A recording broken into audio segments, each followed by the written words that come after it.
All right. Good evening, everybody. Thank you for coming. It is September 6th. Welcome to our regularly scheduled Zoning Advisory Commission meeting. I call this meeting to order. Jason, if you would please take roll. Christ is excused. Lorman? Here. Mulligan? Here. Norton? Here. Russell? Here. Zucchero? Here. Very good. Can you please confirm we're in compliance with the Iowa Open Meetings Law? Yes, we are. Thank you. Okay, commissioners, in front of you in our package is our meeting minutes from our previous meeting on August the 2nd. August 2nd. At this point, I would entertain any modifications or a motion for approval. Mr. Chair, I make a motion to approve the minutes from August 2nd, 2023. Okay, we have a motion to approve. Do we have a second? Second. Great. We have a motion. We have a second. Jason, if you would, please. Russell? Aye. Zucchero? Aye.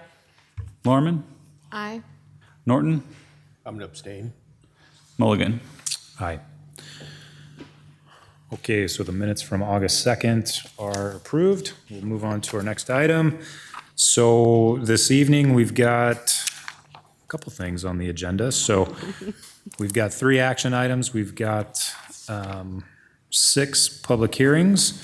So the way that these action items are going to work is we're going to ask whoever is representing each respective item to come on up. You're going to give your name, your address. This guy here will move up and down. There's a switch there on the side. Make sure you're speaking into the microphone, please. So name, address, tell us what it is that you're after from the commission, and we might have a question or two for you, and then you can go ahead and have a seat. So with that, our first item is a simple subdivision. Our applicant is the City of Dubuque Engineering Department. Yes. Thank you, Chair Mulligan. I'll be going ahead and providing a few brief comments on behalf of the Engineering Department this evening. Okay. So Sheena Moon, Associate Planner. So this is a simple subdivision plat. The property is located out off of Middle Road. And the property owner, in conjunction with the City of Dubuque, are looking to subdivide this piece of property. I'm going to pull up a colored image here so we can get a better idea of what the proposal is. So the area outlined in blue here is the existing subject property, and they are proposing to subdivide it into 2 lots. The main reason for this subdivision is the city is looking to acquire the area in red, which is Lot 1, for the future widening of Middle Road. And then Lot 2 would be the remaining portion. This is categorized as a simple subdivision in that they are creating 2 lots. The reason is before the commission this evening is that Lot 2, again in purple there, will not have frontage on a private or public street. And as such, it does require approval for waiving that street frontage requirement. As I mentioned, Lot 1 in red there is about 1.8 acres. And again, would be future right-of-way area for the widening of Middle Road. And Lot 2 would be approximately 8.3 acres and would be comprised of the remainder of the property. And with that, I'm happy to answer any questions that the commission may have. Thank you, Sheena. Any questions for Sheena? I do have one. The timing of the widening, do we know, give or take, what we're thinking? We do not have a time frame for that yet. I know it's a future project. Those things can change. The engineering priorities can change depending on what rises to the top. So I can't speak specifically to a certain timeline at this point in time. Okay. Sheena, I'm going to imagine we're going to skip the staff report. Yes, that's all I have. Great. Thank you. Okay. Any additional conversation amongst the commission here? If not, I'll entertain a motion for approval as submitted. Mr. Chair, I'd like to make a motion to approve the plat as submitted and waive the requirement for frontage of Lot 2. Okay. I'll second.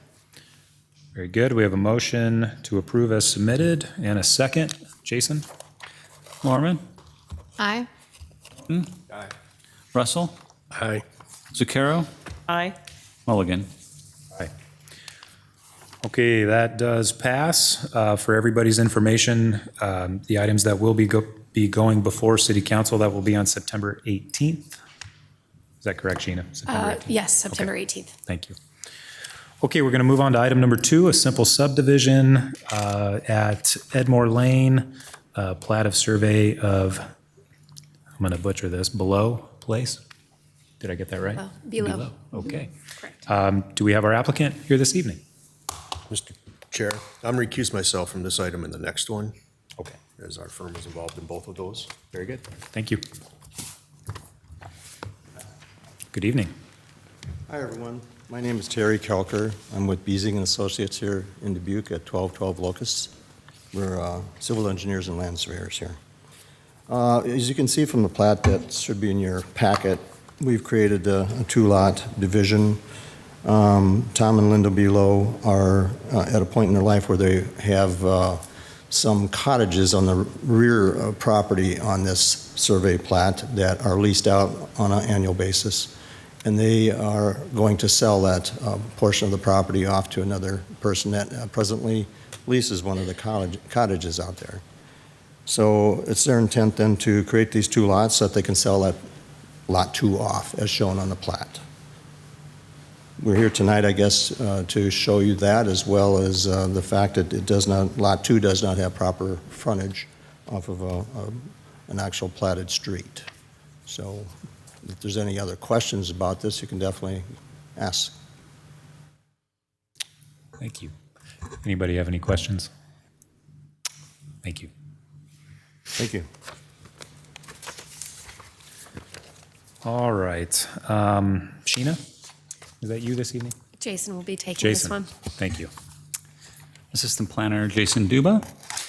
So this, the current acreage of the parcel is 21 acres, and it's being divided into approximately 12 and approximately 8.7 acres.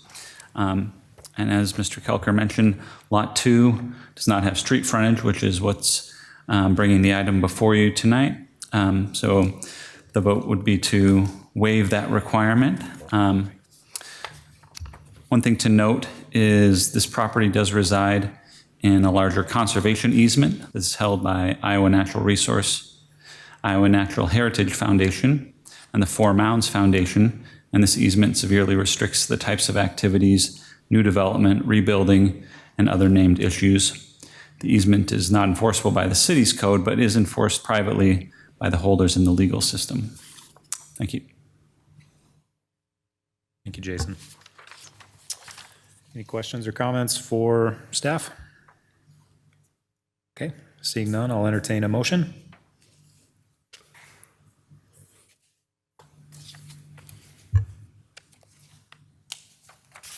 I'll make a motion to approve subdivision of this property as proposed.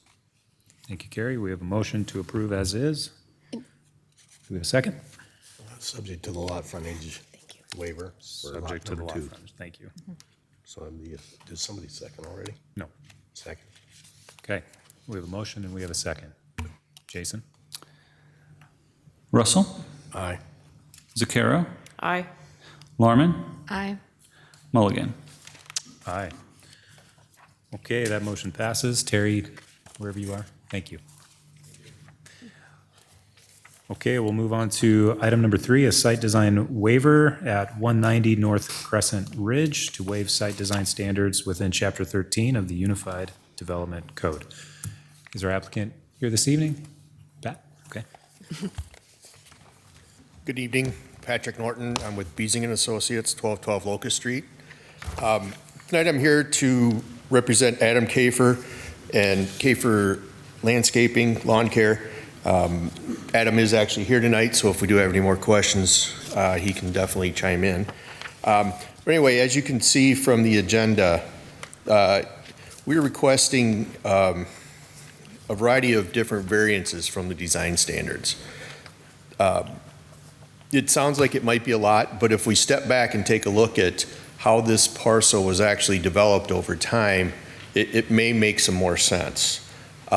This area was initially the side of a hill, and it was quarried by the previous owner. They actually quarried it for rock, and I don't know if they were blasting or whatever, but they brought the elevation down on the south end 30 or 40 feet, more or less leveled out the lot, and then left a shelf of rock, to which they then constructed a building, and that's what we have here today. In essence, the various waivers that we're asking for, whether it be the planting requirements or the islands, those sorts of things, the problem is we are sitting on a rock shelf. So if we were to plant, we would either have to create big mounds to support the trees that would be required, or we would have to dig a pit. We all know if we dig a pit, put a tree in there, a lot of landscape architects I know would have called that a coffin. So I mean, the tree will last a few years and then they would die off. I mean, very similar to the different shrubs. Some of the good features of this site that help us out quite a bit are that, again, the site on the north end is about 30 feet below the property line, 25, 30 feet below the street adjacent to the property on that, what is the corner up there, the far corner in this picture. So this, basically the building and everything behind it is screened until you actually get down almost past the entire building. So in any event, I don't know if you'd like me to go through the individual design waiver requests or, Why don't we, Pat? Yeah. but I mean, for sake of time, that's in essence what the request is and the reasoning for it. So. Okay. Any questions for Pat? Pat, is the, I recall us talking about this building a couple months ago, actually, this parcel. And it's a gym in there right now, right? The building is actually divided into 4 individual uses. There's a gym CrossFit use on the north end. There's an auto detailing shop in the, Oh, thank you. I'm sorry. the It's on one here. corner up there, the northeast corner. Then there's Adam Kafer's lawn care business, and then there's an additional lawn care business on the south end of the building. I have a few questions. One thing that, I'm sorry, a lot of the landscape requirements are being, we're being asked to waive. Are there any landscaping requirements left?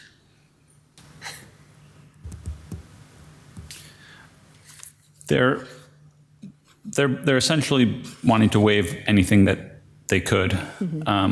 There's a requirement for a certain number of trees on the site, and that's fulfilled by the existing trees that are naturally occurring at the south end. But they're not proposing to put in any landscaping. Okay. Well, I looked through it and wondered why, waiving the 10-foot buffer along the street at the top, like, is that really part of the excavated quarry? And then some of these were about bushes and pots. And then I wanted to ask about the reason for asking for the bicycle parking waiver, because I didn't see details about it in there. Would you like me to answer those? Or? Yeah, she's asking why they're proposing to waive the bicycle parking requirement. The parking, that's the bicycle racks for the UDC. That's part of, it's required for any parking lot that has over 50 stalls. In this case, traveling to and from this site via bicycle is going to be very difficult because in order to get here, you're going to have to cross Highway 20 one way or another. So even with a fitness use on the north end or the bottom of this picture up here, I mean, it's going to be very rare that anybody is going to want to actually travel here via bike. That would be the only use of these. The other one is auto detailing, so that's obviously they're going to be bringing cars. And the others are storage for landscaping shops, so it's not like they're open for, it's not like it's a general retail store or a convenience store or something where you're going to have kids, neighborhood kids riding their bikes. So, it was one of those, as long as we're coming here, we might as well ask, other than, instead of just installing a bike rack that'll sit there and never get used, we might as well ask to have it waived. Okay. And my other 2 questions were related to 2 of the landscaping items. There's one code section in there that allows you to plant bushes and pots. And then there's another item about a 10-foot buffer strip along the road, which doesn't seem to be part of the excavated area. So those are the things I noticed. Yeah, if we can go back to the site plan. I'm sorry.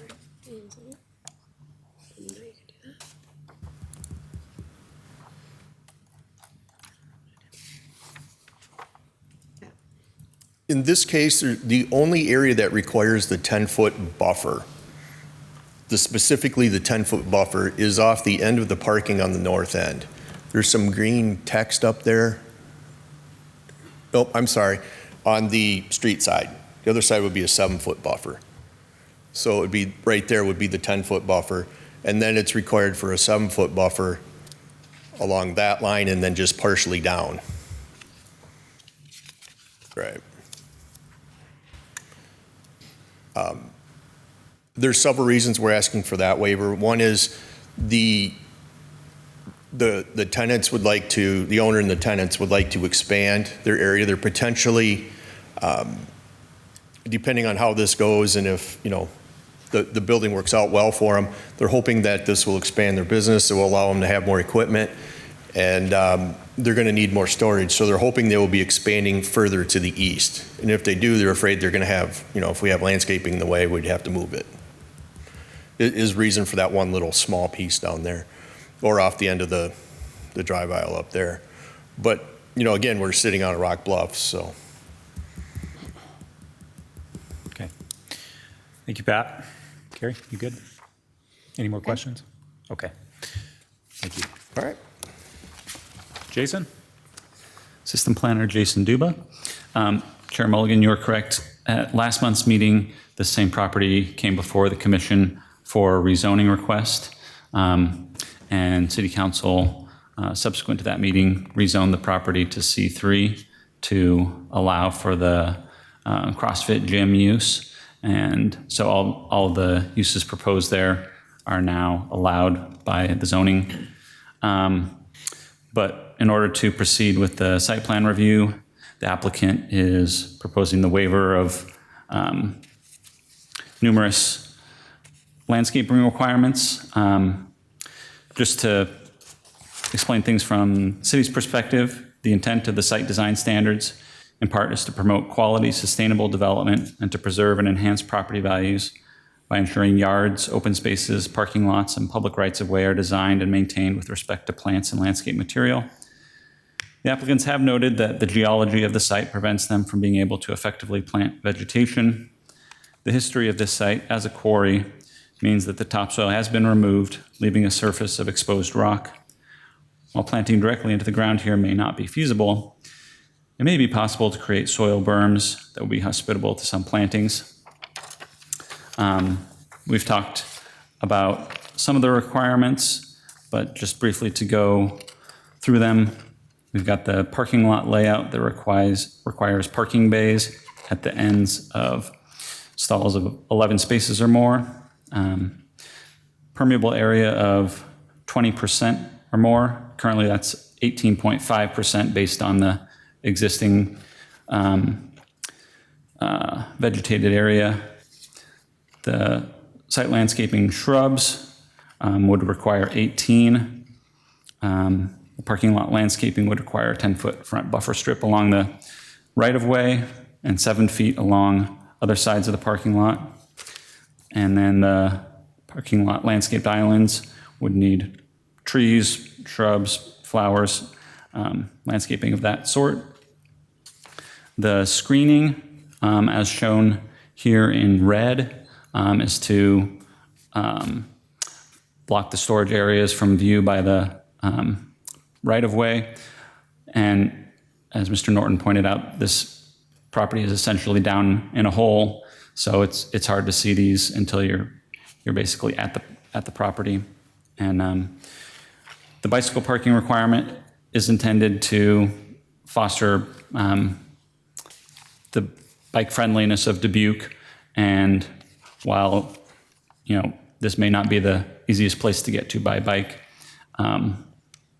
it is still a requirement. So it's up to the commission to consider these altogether. Individually, you can choose to waive some or all of them. Thank you. Thank you, Jason. For clarity, the coloring on the screen there, who put that together? Is that, I did. City staff. okay, so, okay, thank you. Okay, thank you, Jason. Okay, I'll bring it back to the commission for any conversation. Well, I think most of these waiver requirements make sense, given the conditions of the site and how low it lies below everything and the geology. I mean, except for maybe the 10-foot buffer up on the hill. There is a landscaping company going in there, so maybe they'll add more things than the requirements, but it's hard to see, something go in with no landscaping too. Is it worth considering, are you driving? Who's driving? Yeah. Could you go back up to the site plan? Is it worth considering maintaining the 10-foot buffer and the screening there that's alongside the roadway? And then, I'm not even sure that the screening is that important, given the elevation changes. I don't, Yep. what anyone else thinks. okay. I would agree that everything to the east of the entry there is not money well spent. It's not probably necessary based on where it is and what it is. Okay. With that, if there's no further conversation, I'll entertain a motion for the submission as is or any modifications to it.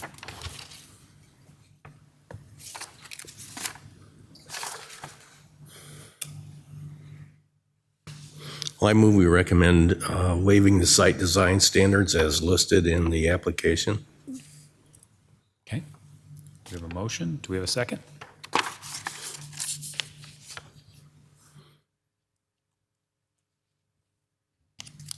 I will second that. Jason? Russell, Aye. Zucchero, Aye. Lorman, Aye. Mulligan. Aye. Okay. So the site design waiver at 190 Crescent Ridge is approved 4-0. 1, 2, 3, 4. Yes, thank you. Pat, are you back? I'm back for a little bit. Okay, so we are going to move on to the public hearings now. We've got 6 of those. We're going to go in order, 1 through 6. If you are here, same as before, you'll come up, name and address and what it is that you're after from the council, or from the commission, rather. We'll have a couple of questions for you potentially, and then you'll have a seat, and we'll open it up for public hearing. When you come up, same as well during the public hearing. So state your name, state your address, and what it is you have to say about the respective item. If there are comments that are very similar to maybe those that were before you, if you could suggest they're very similar to what you just said, that would be great. So let's go ahead and get started with item number 1 here.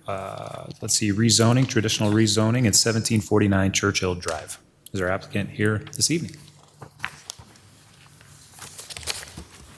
Good evening. Is this on? It is on. My name is John Freund. My address is 1005 Main Street, Suite 200. I am an attorney here in Dubuque. I'm representing Mary's Inn Maternity Home, which is it's a nonprofit, tax-exempt maternity home that was formed in 2015. The chair of the board of directors, Bill Beaver, is the applicant. He is here tonight. He's in the back. Also, the executive director, Colleen Pasnick, who has been the executive director the entire time that the organization's been around. She's here as well. So I just wanted to talk a little bit about what the application is for. Right now, Mary's Inn has operated since 2015 in a home on Balboa Drive. We went through the same process 8 years ago that we're talking about right now, switching from R1 to R3, which is what is needed for a, excuse me, I should take these off when I'm looking with distance. when a group home is put in, like Mary's Inn, it's necessary to have an R3 designation, moderate density. So we're switching from single-family zoning. And basically, what I want to talk to you about is the history that Mary's Inn has had at Balboa Drive. For an 8-year period, there's been a good track record. There have been no complaints in the neighborhood with that R3 designation. And essentially, we're asking for the same thing in a different neighborhood. The problem, which is a good problem that Mary's Inn has had, is that they've been very successful with their mission, which is to assist young mothers who have no other place to go in preparing them for the birth of their children and then helping them after the children are born. Originally, 8 years ago, there was a pretty bold thought process that we could help up to 8 women and their children. Well, that was cut down in the process of doing the rezoning and the conditional use permit.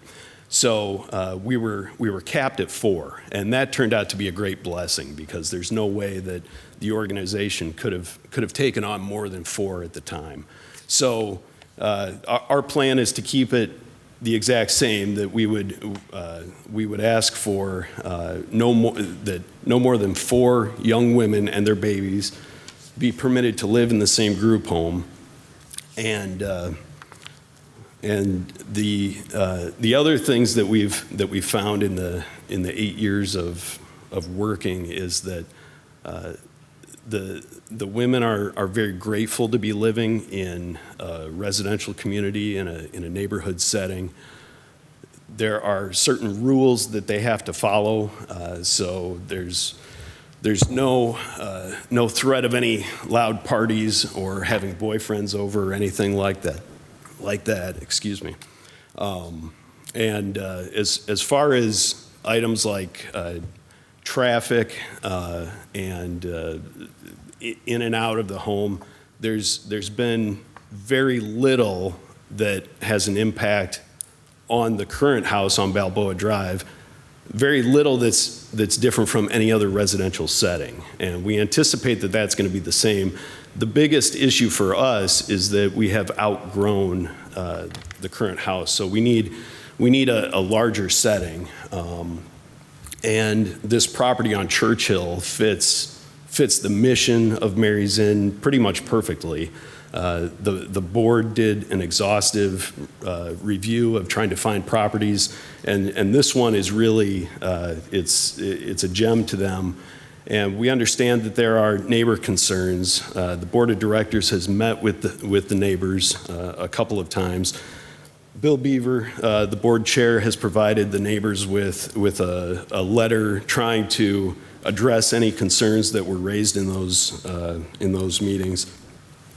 And some of the arguments that we were hearing in opposition had to do with the property values of the neighborhood, and we would submit that when the Balboa Drive property was purchased, it was $195,000, and today it's being listed for $310,000. So there's a pretty good argument that it certainly has not hurt the property value in its current location. So basically, what we're looking to do is move from one part of Dubuque to another that will fit our needs better.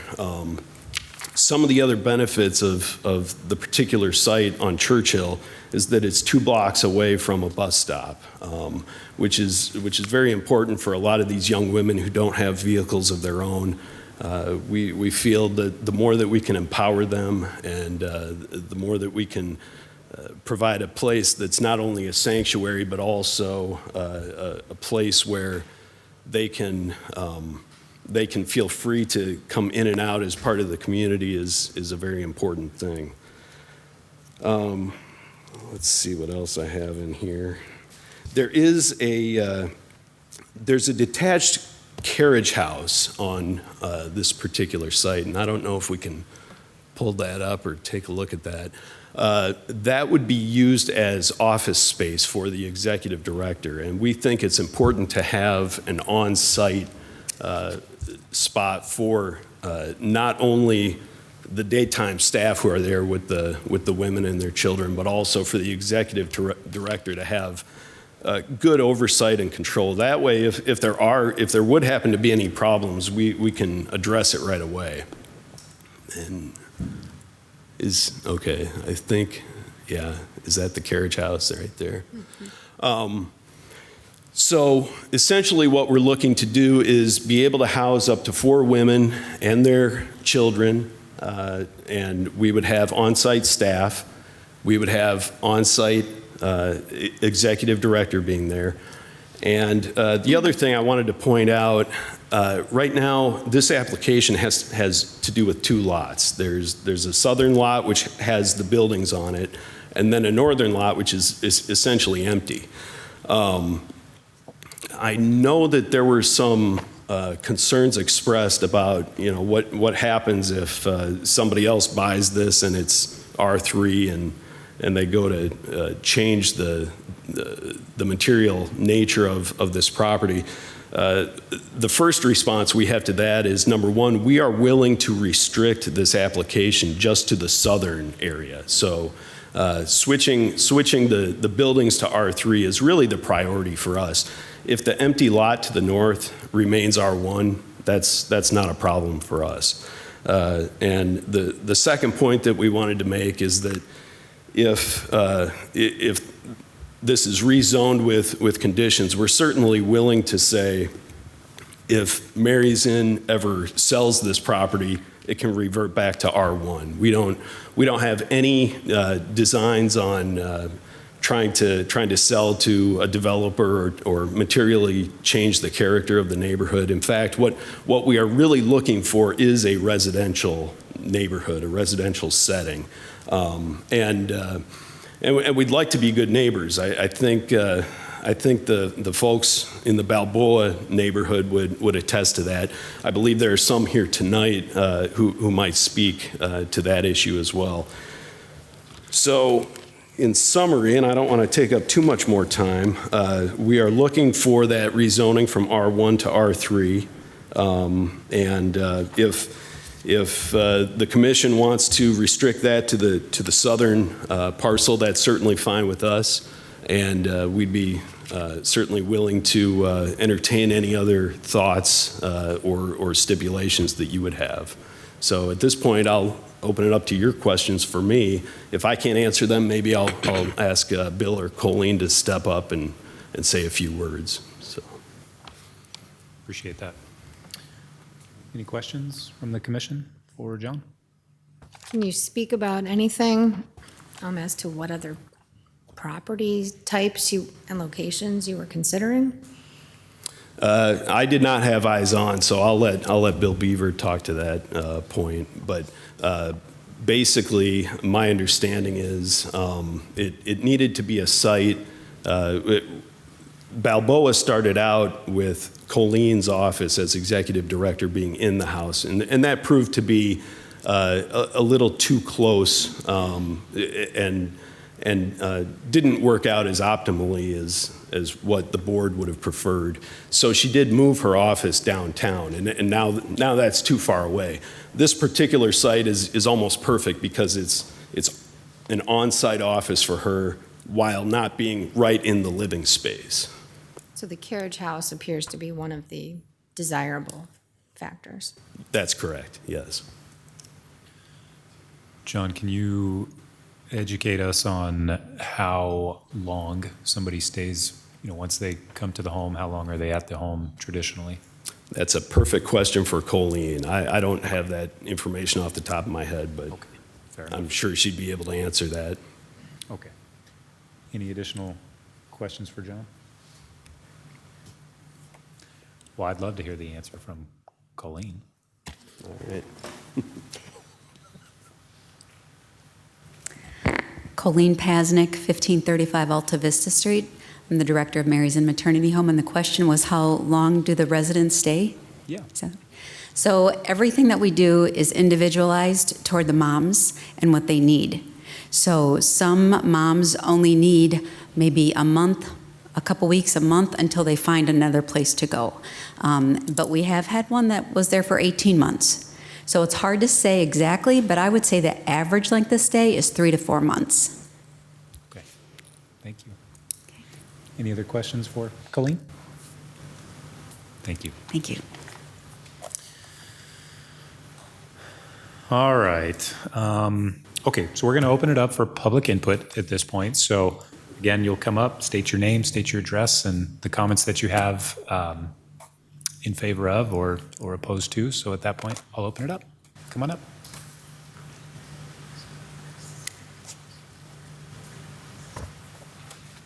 Good evening. My name is Julie Fuller. I live on the lot north of these two lots, 1780 Eden Lane. So thank you for listening to our side of this in this important decision. Again, I'm Julie Fuller. My husband Joe and I have lived on Eden Lane in this house just north of 1749 for 28 years, since 1995. We've raised our 5 children here and enjoyed this quiet family neighborhood with the great people that live here.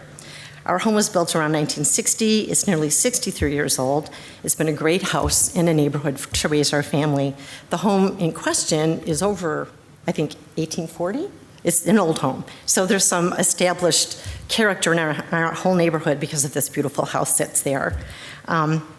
So we've always enjoyed our neighborhood, and it's always been a mix of young children and their parents, retired folks, single adults, and older folks. We currently have about 28 kids that live in just this little block on Eden Lane and Churchill between all the homes, and there's been quite a bit of turnover. Some people that have lived there since they built the home are still there, so there's a great mix of ages. This is what makes our neighborhood special and what we call home. So Mary's Maternity Home has requested this home and vacant lot south of ours to be rezoned from R1 to R3. I know I speak for most of our neighbors that we truly support the mission of this maternity home and agree that there's a need to support single pregnant moms in Dubuque. Our concern and problem and objection is the rezoning of this home to R3 when our neighborhood is R1. Our concerns are as follows. 1, in rezoning the home and the side lot to R3 conditional, the property will always be R3, and it was mentioned that when they sell the home, the other people that purchase it could possibly revert to R1, but boy, I bet that doesn't happen too often. Once something is an R3, that's advantageous to those that are looking for R3 properties, so I believe they probably will stay in R3, always. Also, there are 10 possible conditional uses that could be used in the future. The maternity home says they will not be using them, but as far as I understand, and I'm a layperson and don't understand much about zoning, I think that could be a problem. Maybe someone will, on either lot, raise the home, on the empty lot, build a townhome or a 4-unit apartment, and that really doesn't fit into our neighborhood, and I think you're just opening a precedent for this to happen anywhere in the city. So anyways, that's a big question for us, the future of what these lots would look like when perhaps St. Mary's home would leave. We're sure also that there are other places that are already zoned R3 in our city. I just was on West 3rd, next to the nursing home there, and there was a beautiful, large, old lady, if you will, home that is for sale, and I think it's a zoned R3 area. There's a dental office, there's a nursing home, there's other homes, and I don't know why a simple little neighborhood like ours that's zoned R1 has to change and in some way, and it's just a feeling that we have. So that's our first concern. One of our second concerns is the vacant lot. It could possibly be have a use for a multifamily building on it in the future, even though they say they want to keep it zoned R1.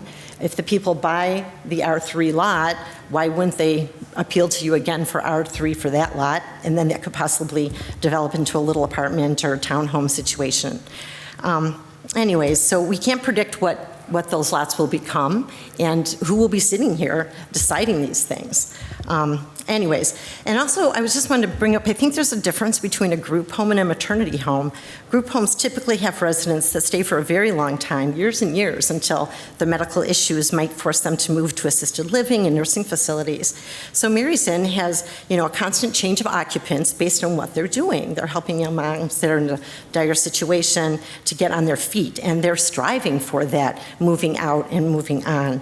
So if you have 4 women that maybe every 3 months change, we have a potential of 12 new people and, whatever that may bring to the neighborhood that is really established R1. And that's just something to consider, I believe. It's not a consistent group home with people staying for long term. These are a kind of a quicker turnover, if you will. And all for the reason they're existing, but it's just a different turnover.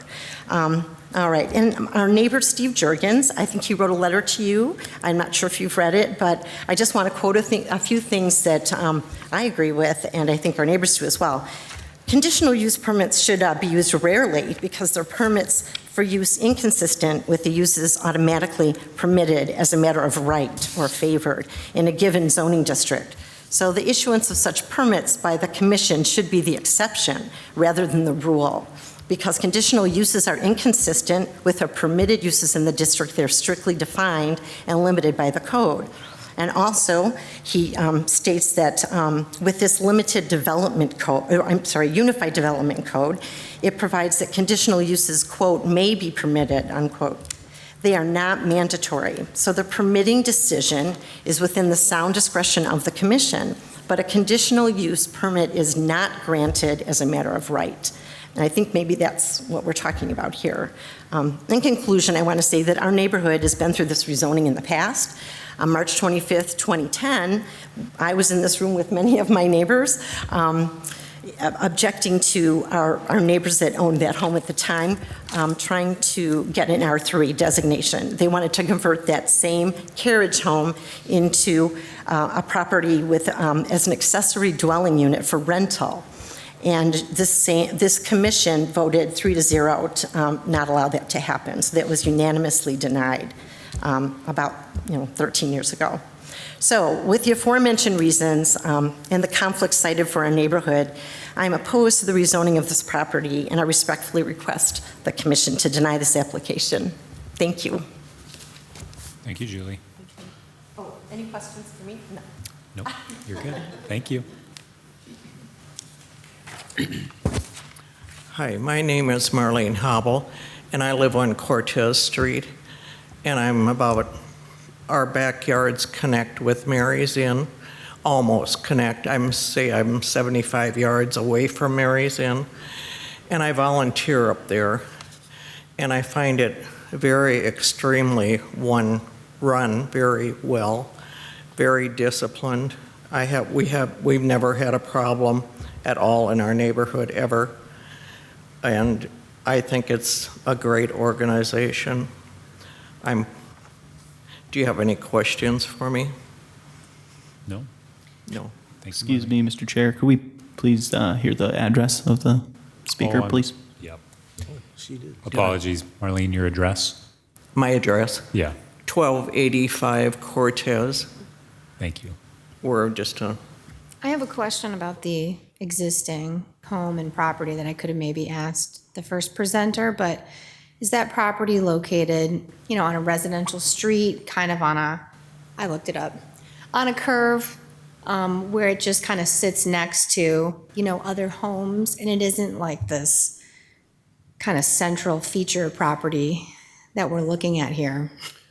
What I would propose is, after the public hearing, maybe we'll open that up to staff. Is that okay, Carrie? Yes. Okay, thank you.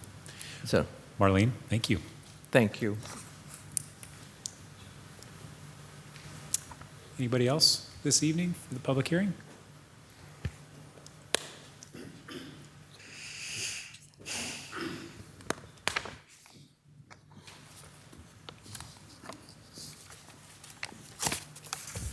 Mr. Chair, members of the Zoning Advisory Commission staff, my name is Brian Kane. My office is at 2100 Asbury Road in Dubuque. I'm here tonight representing John and Ann Riley, who have lived at their home on 1733 Eden Lane since 1985, nearly 38 years. I'm not going to repeat what Steve Jurgens wrote in his letter or what the other neighbors here may say for or against, but I would like to point out that the mission of Mary's Inn is not what's being debated tonight. I would say that probably most people support what they do, but it's where they want to do it and how they do it that matters this evening. It would be equally discriminatory because you favor Mary's Inn to say, well, okay, granted, as it would be is if you didn't like some other mission of some other organization to say, no, you can't go there. As you know, this is all about what the zoning ordinance says, what the law says, and you folks support that. You're here to act as volunteers for the city to sift and sort through these applications and to make sure that they're compliant. So although Mr. and Mrs. Riley support the Mary's Inn Maternity Home mission to support pregnant and parenting mothers and their infant children, it would be inappropriate in their view to rezone this maternity home for these reasons. One, a maternity home is not a group home. Those words are being thrown about like they're interchangeable. They are not. As a matter of fact, there's no definition of maternity home under a principal permitted use, which would mean that there is no right to do that, but there's also no conditional permitted use for a maternity home. A conditional permitted use in R3 would include a group home, and that's defined in the city staff report in the footnote that I'm sure you all read, but that excludes boarding house or rooming house, and those are defined in Chapter 2 of your Unified Zoning Code. And this particular place, because of the transient nature of the people coming and going, Mr. Beaver's letter talked about 60 mothers being served in the period of time that they've been open in 8 years, plus the children. Whereas a group home, we've got several definitions of that in the code. Under 231B, elder group homes, we've got 135C.4, residential facilities, kind of like a Hills and Dales. And we've got small group homes for specialized licensed facilities in the Administrative Code 661-2025. These are not for transient persons. Those are permanent abodes. Now, none of us are permanent. We could all pass away tonight. Hopefully not, but that's a big distinction here, and one that I think you need to take into account. The staff report seems to equate the application from Mary's Inn as a request for a group home, when in the application it talks about maternity home. In the letter from Mr. Beaver on the first page from August 15 of 2023, no less than 3 times, it's called a maternity home. Mr. Freund tonight stood before you and said it was a maternity home. I'm not criticizing them. I think they're right. It is a maternity home. It's not a group home. There's a big difference there. So there's not only not a principal permitted use, there's not a conditional permitted use under R3 for this use. Now, I also think if you don't agree with me on that, that this is spot zoning. And this isn't just some cliche to me, this is a real thing. A zoning statute has to be impartially applied to all properties similarly situated. That's beyond dispute. And there's all kinds of case law that supports this. But when a tract of land is clearly different in character or use from those around it, it's okay to legally discriminate, but we don't have that here. This is an R1 residential neighborhood. It's been that way for over 60 years. This is not a case where the three-pronged test that our Supreme Court has determined must be satisfied to avoid spot zoning. Is the new zoning germane to some police power? Number one. Number two, is there a reasonable basis for making the distinction between this property and other properties? And three, whether it's consistent with the comprehensive plan. Well, the comprehensive plan, according to the staff report, is for residential or a park for this property. But let's focus on number two. Is it reasonable to distinguish the parcel in question, the two parcels, from the rest of the neighborhood? I would submit it's not. This has been a single family residential neighborhood for over 60 years. Everyone who went there, who's still there from the beginning, or everyone who moved in there knew that when they moved in. There's a concern about the comprehensive plan. You know, the staff report and Mr. Beaver's letter talks about well, there won't be very many cars and it's close to a bus stop. Well, but there's nothing restricting a lot of cars. There's nothing restricting a lot of parking. There's nothing restricting all these rules that they have. Now, I think they have those to keep the peace, to keep an orderly place. I get that. But they're asking you to change the zoning for this property that fits in the neighborhood now to be something else for no valid legal reason. People coming and going, not a group home. The number of people that come and go, the comprehensive plan. So I ask, on behalf of Mr. and Mrs. Riley, why do they need those rules? Why do they need those prescriptions? Why do they need those prohibitions?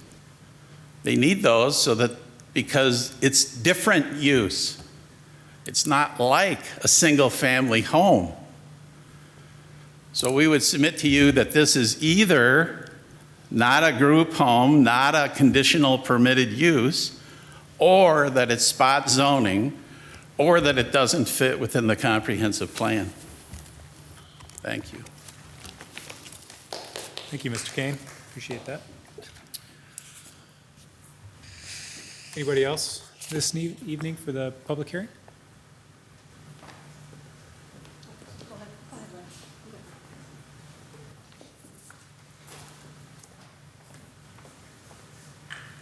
Hello, Lance Andre, 1735 Eden, across the street from the property involved. Have owned the house for 20 years. One thing to point out here is our neighborhood, single family, lots of kids. If you actually zoom out here, you'll actually see that this property is bounded by kind of a horseshoe street. The traffic is very low, one of the reasons we purchased the house. All the kids in the neighborhood actually play in the street on Eden Lane. They utilize what we're calling the vacant lot. It's actually been a lot that's been used by the neighborhood for neighborhood parties. It just is a change. That additional traffic would be during the daytime hours when the kids utilize the street. If you go to our neighborhood, you will usually always see young kids playing in the street there. Parents don't yell at them to get out of the street because there's no cars on that street. Most of the families actually, they're there with kids, they work from home. There's actually very few cars in the neighborhood. The other issue is one of the nice things about the neighborhood is it is an established neighborhood, good quality of life, very historic home across the street. Actually, the whole neighborhood was built by Richard Letcher, who lived in that house until basically he went to a care facility there as well. So yeah, I just wanted to say that it would be a change. There's no businesses in our neighborhood. It has typically just been a nice, high-quality life area to live. And we are concerned about what happens to historic homes in Dubuque and also what happens to green space. So having that rezoned to where we would lose green space being developed as an apartment building is a concern as well. So, thank you. Thank you, Lance.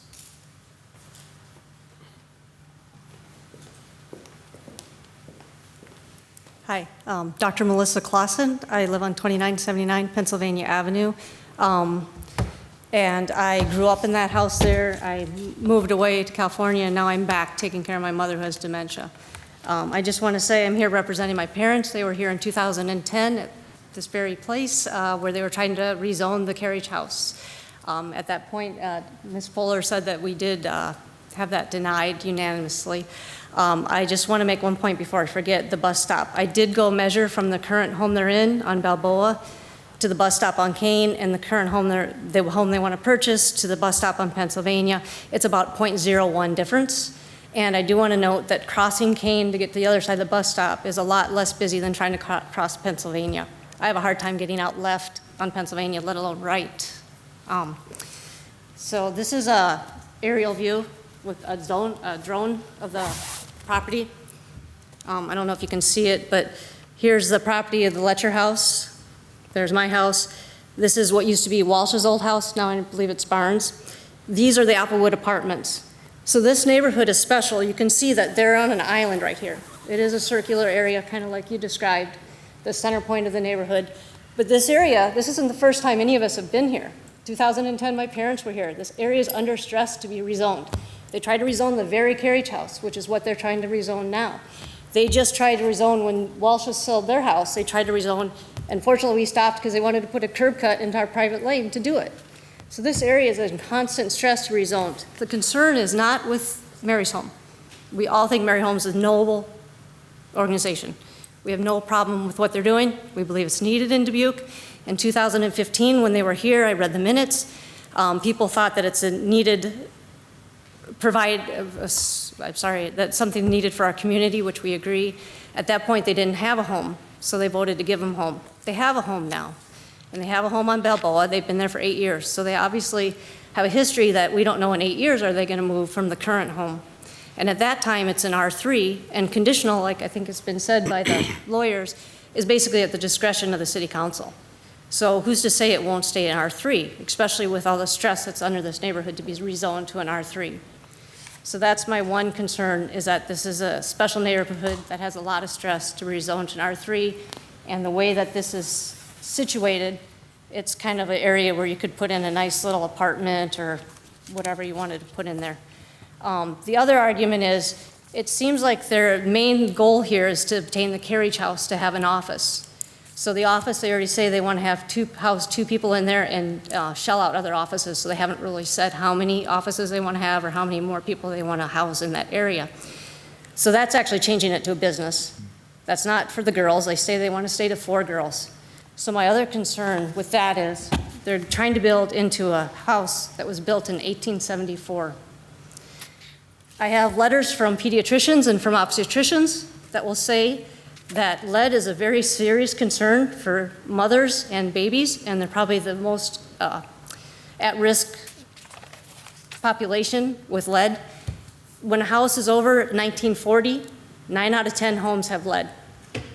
I went through that house. It has not been renovated. It does have a lot of peeling paint. It has alligator-looking paint, which is usually an indication that there is lead. It also doesn't have any two egresses on the top floor where the 4 bedrooms are.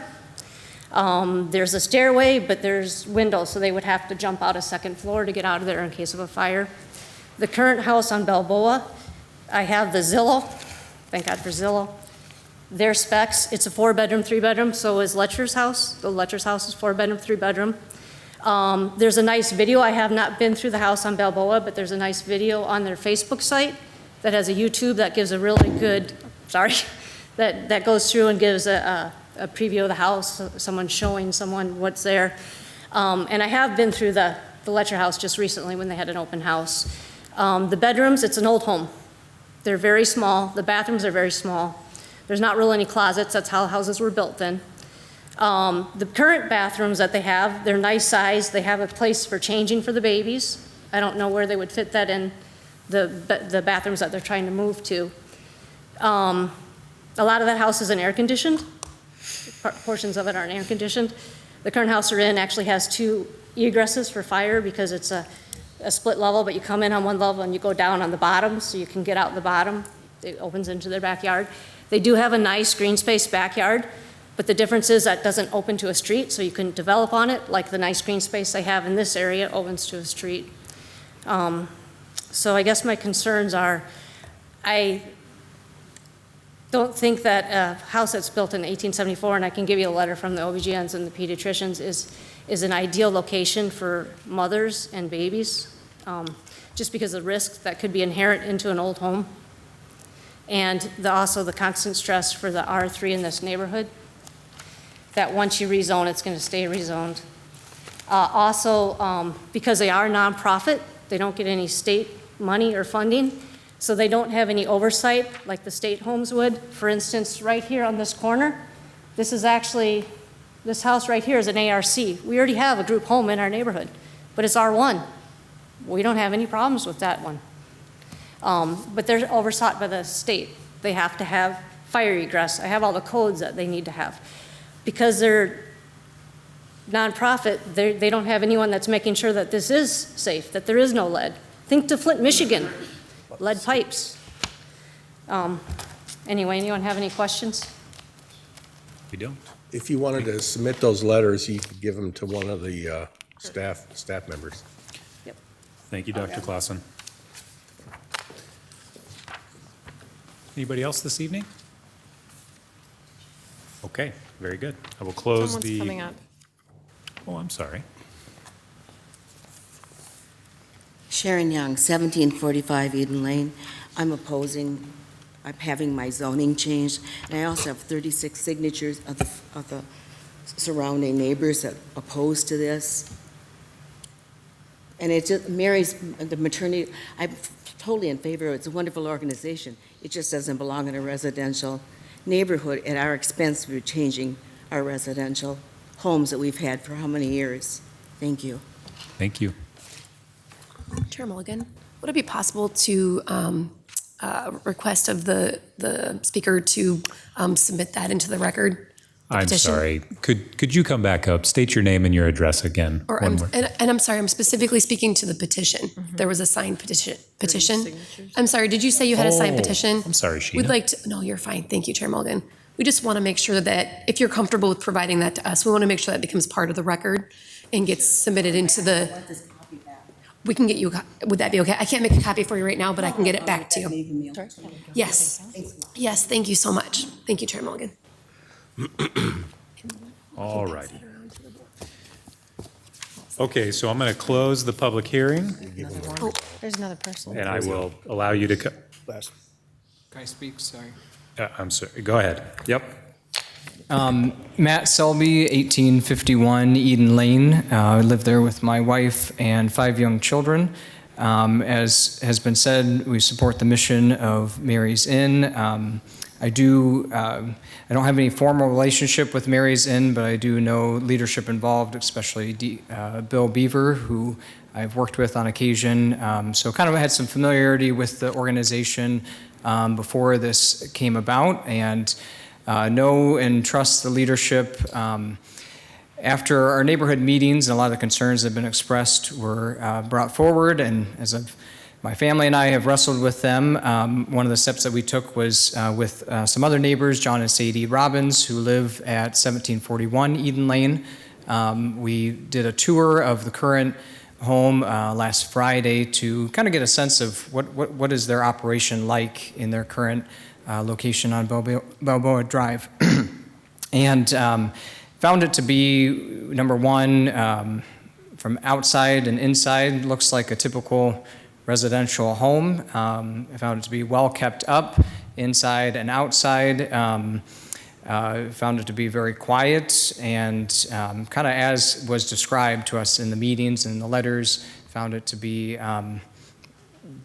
very similar to what a single family home would look like as far as operation and not be much different. So we do support this rezoning. We support Mary's Inn and their mission, and we think it would actually enhance the neighborhood and not detract from the neighborhood. And we have young kids, we have the same concerns about traffic and other things going into this space, but don't see that to be an issue with this particular request and this particular organization because of the nature of the way they operate with small number of vehicles on site, small number of people living in the home, and because I know the people involved, I trust that they will be good neighbors who will help maintain a safe environment in the neighborhood, which we've come to know and love and really appreciate it being a quiet, safe neighborhood that's family friendly. And we believe that that would not change with this rezoning or with this move of Mary's Inn coming into this particular house. Thank you. Thank you.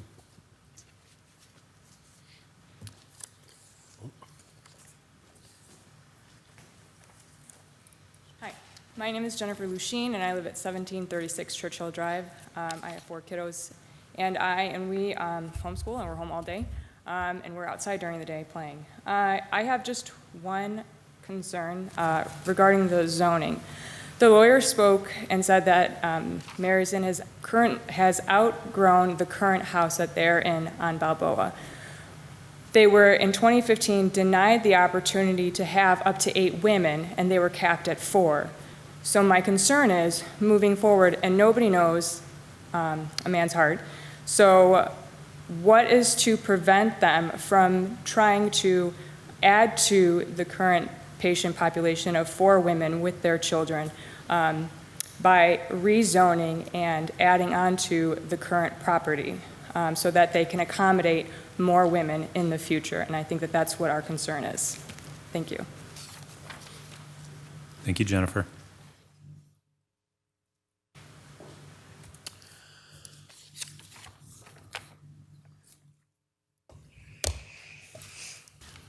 William R. Beaver, 1320 Oath Court, Dubuque. I was the original applicant for the rezoning. I'd like to address just a few of the issues. Some of the statements that were made were expressed in general terms, and I would like to submit the letter that I submitted to all the neighbors as a final summary of our position on each and every issue that probably came up tonight, and maybe even more. I would like to point out that we're not talking about transient people when we're talking about these young women. These are young women who are pregnant and babies. And even though they're not there for a long time, they deserve to be in a family neighborhood just like everyone else. We've already expressed the fact that we're willing to let go of the lot and keep it remained as R1. And I would go so far as to be on record that we would even be willing to, at our own expense, rezone the south property to R1 before we would sell it to anyone else, which would prevent anyone from doing whatever they want to do or whatever the neighbors might be afraid that might happen in the future. I agree that we have no right to this, And so it is the decision of the commission, and we appreciate that fact. I'd like to emphasize, we're not talking, this is not the same as the Lepke application back a number of years ago. That was talking about turning the carriage house into rental property. We have in no way, shape, or form are we talking about renting anything whatsoever. The issue of maternity home versus group home came up. When we use the term maternity home, we use that in the most general sense. When we went to the commission the last time, I believe that it was this commission who told us that that's the term that we should be zoned under and the conditional use permit that we should request, and it was granted. So I think it's just kind of a matter of semantics when we get into group home versus nursing home. Additional traffic, I would ask you to pay attention to the letter to the neighbors. Just a matter of a side issue, when the home was first built and the Letchers had it back in the, whatever it was, the Letchers brought in pregnant girls to help them with the household duties in the house. So this isn't necessarily applicable to the commission, but in my mind, it kind of says that that home was built for pregnant women. Lastly, the egress, I'm in the process of checking out the egress requirements with the city housing department to make sure the windows are big enough to comply with the 5.7 square feet that's needed for egress in each and every one of the bedrooms. As far as some of the issues that were brought up in terms of the internal construction of the house, those are operational issues, and I would hope that you would trust us that we would be in full compliance with housing issues, whether they be from the federal, the state, or the local level. And I think that probably concludes my comments, and would just simply respectfully ask the commission to vote in favor of the application. Thank you. Thank you, William. Okay, anybody else this evening? Well, the floor is open for the public hearing.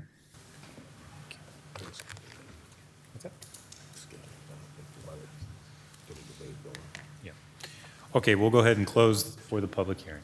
I will allow for a rebuttal. John? Thank you. I'm not going to belabor this too long. I think Bill did a good job of describing how we want to meet the concerns of the neighbors, and also the distinction between maternity home and group home. As he pointed out, we were looking for guidance from the very beginning. So whether we call this a maternity home or a group home, I think is a little bit immaterial.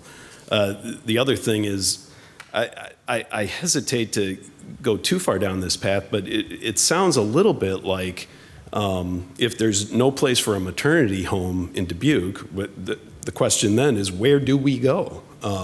So I think it's important to consider that we have, through the application process, tried to fit this into the character of the neighborhood within the terminology of the zoning code, and we're going through the exact same process that we did back in 2015.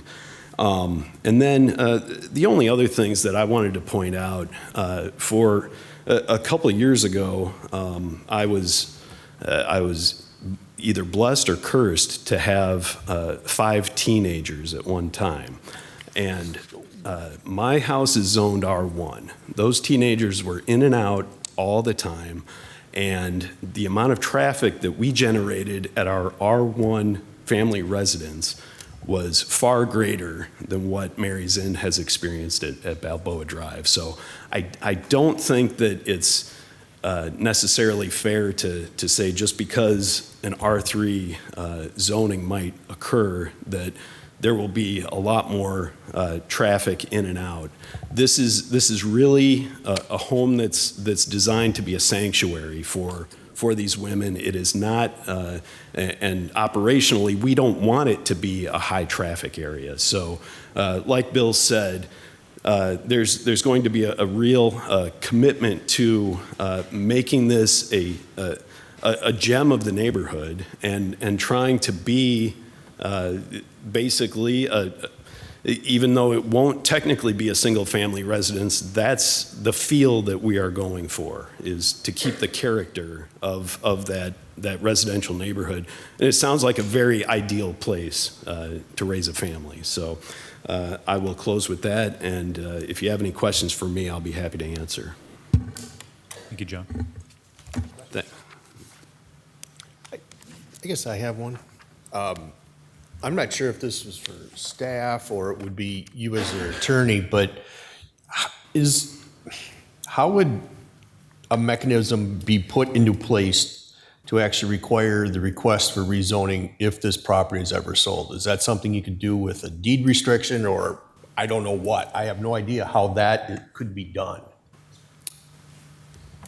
Well, I would probably defer to the ideas of the staff. I think from our perspective, we're simply willing to go that route. I understand, but I don't know how to document a willingness to do that. How does it become an actual requirement, and what is the process?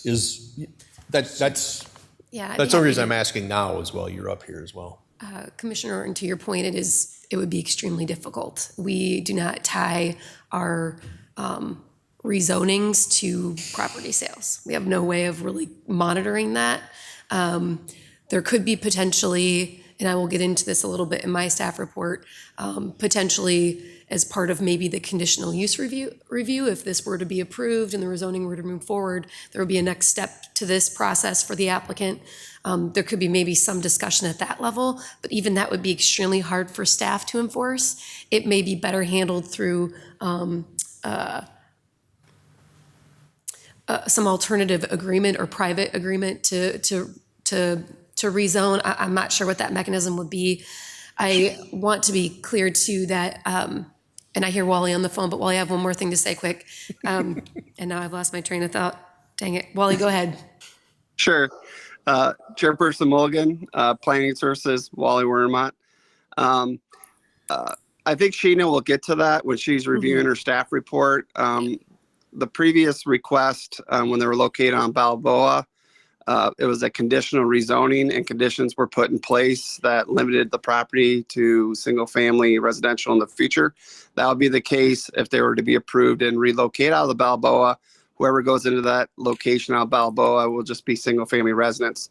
Also, there's a clause in the conditional rezoning that says if the property owner is not following the conditions set forth in the rezoning, that the city has the authority to rezone the property to R1 single family.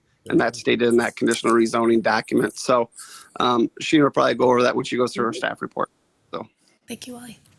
Thank you, Wally. I would just like to clarify that we would be willing to submit to those exact same conditions. Thank you. Thank you, John. Okay, very good. So let's move on to the staff report. Sheena? Certainly. Sheena Moon, Associate Planner. So I want to start off just by talking a little bit about the process and the why the applicant is making this rezoning request. The rezoning application is to rezone to R3. We are proposing a conditional rezoning, and I'm going to go ahead and pull up my staff report here. A conditional rezoning essentially takes uses that would be permitted in a zone and kind of strikes them out. So I have a great chart that I'm going to show you here that I think will really help highlight what this request looks like. I'll just get there. So as you can see here on the screen, this is just a side-by-side comparison to show you if this were to move forward and be approved, what the proposed R3C, so R3 with conditions district would look like. And so as you can see in this principal permitted chart, on the left-hand side, we have the R1 district, which has the list of all the permitted uses, principally permitted uses within the R1 district.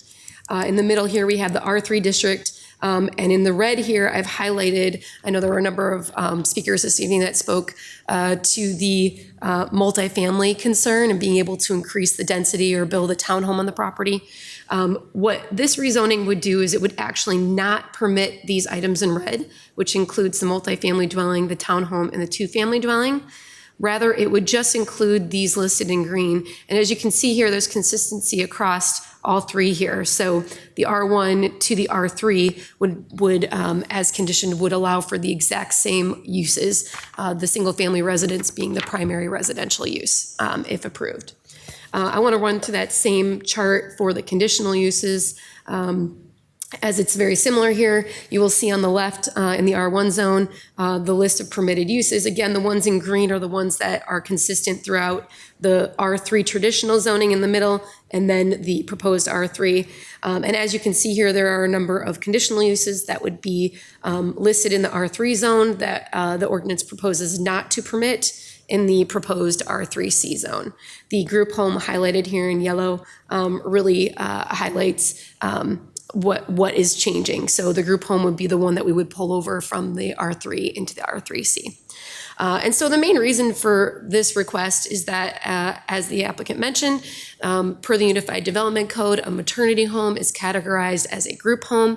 I know there's been some concerns about that definition and interpretation. I want to talk a little bit about, there was mention of a boarding and rooming house, and the Unified Development Code defines that as a building containing a single dwelling unit and provisions where lodging is provided with or without meals for compensation. And so the maternity home here does not fall under that definition. As I mentioned, they do fall under the group home definition. I want to run through that just quickly here too.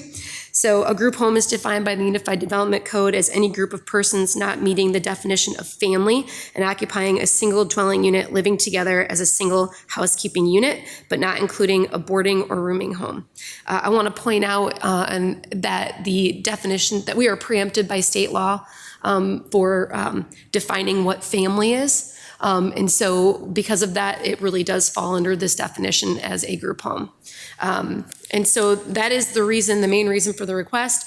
The group home request is not permitted to even be made in the R1 district. This would create a pathway through which the applicant could still make a request for a conditional use permit. The conditional use permit will require review by the city's zoning board of adjustment.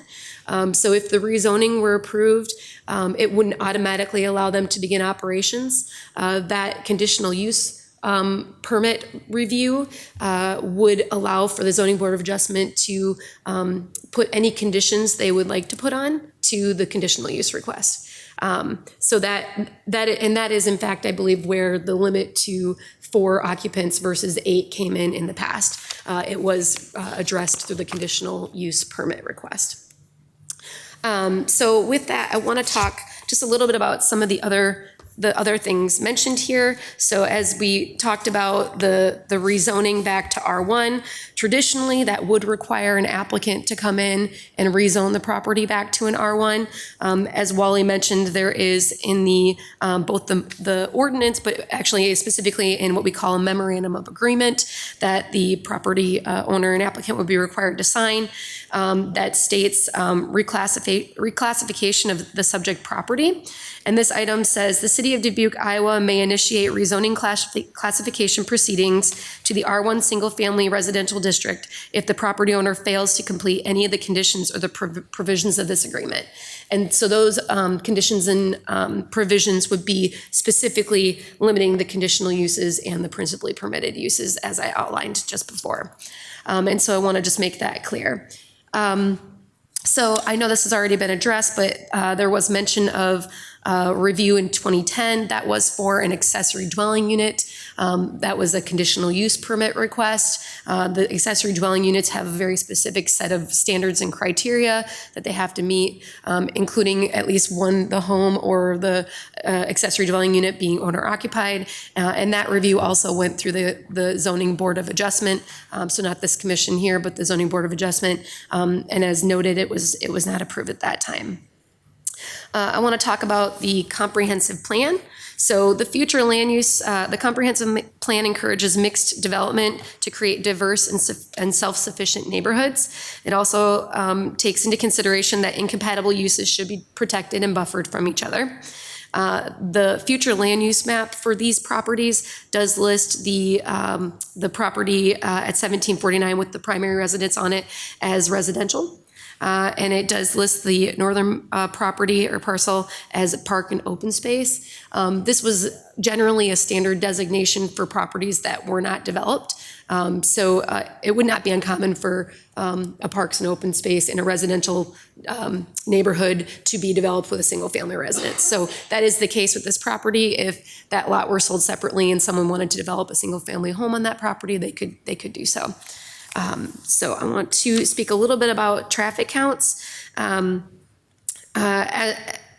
Taking into consideration that this would be limited in occupancy, as well as just the standard trips to and from residential properties, staff does not anticipate that it would substantially increase traffic to the area, in that it would operate very similarly to a single-family residence.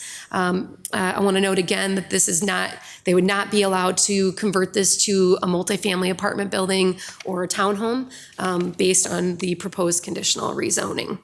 So that is something important to note. Let's see here, I'm just checking my notes. With respect to there were some comments this evening about, I know lead-based paint being a concern and just the regulations around egress. The applicant would be required to work with the city's housing department as well as inspection and construction services to ensure that the property and the group home would be meeting all required city standards.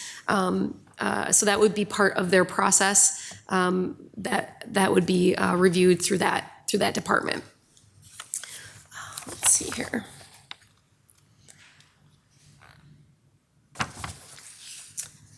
So the only other thing I think that I will just make mention of is that there was talks about offices or an office being permitted. The R1 district currently does permit a low or no impact home-based business. That would be something that would be allowed as an accessory use to a single family residence. And in what we've understood at this point from the applicant is that the office would function similarly to a home-based office. And so that's not necessarily tied directly to the R3 zoning. I just want to make that distinction that a home-based office would be also permitted in an R1 district as accessory to the principal permitted uses. I believe that is all I have for you this evening. I am happy to answer any questions that you may have for us. Thank you. Thank you, Sheena. Okay, any questions for Sheena? I had asked a question earlier to describe the location of the existing property. Sure. So it's my understanding that the Balboa property is in primarily a residential area. I can't speak specifically. I haven't driven the road, so I'm not sure. I think you may have mentioned, Commissioner Lorman, something about it being mid-block perhaps versus being on a corner location. And so I think when we're taking a look at this, we're really considering what is the use versus exactly where it may be located within that neighborhood. But I do know that that is a mid-block property versus a corner property, which is the case with the proposed lot here. Thank you. Carrie, anything else? No questions. I don't have any. Sheena, I do have a question, just to get some clarity here. So the proposal is to rezone from an R1 to an R3C. And we are strictly requesting that we add group homes specifically. Is that correct? Yes, that's correct. Specific request. The proposal would add group homes as a conditionally permitted use within the R3C zoning. All other principally permitted uses would be the same as what is permitted in an R1 zone. Forgive me, that's as, where do you have that? And I can pull that chart up again here, Chair Mulligan, if you'd like to look at that. Saw the chart, I just want to. Okay.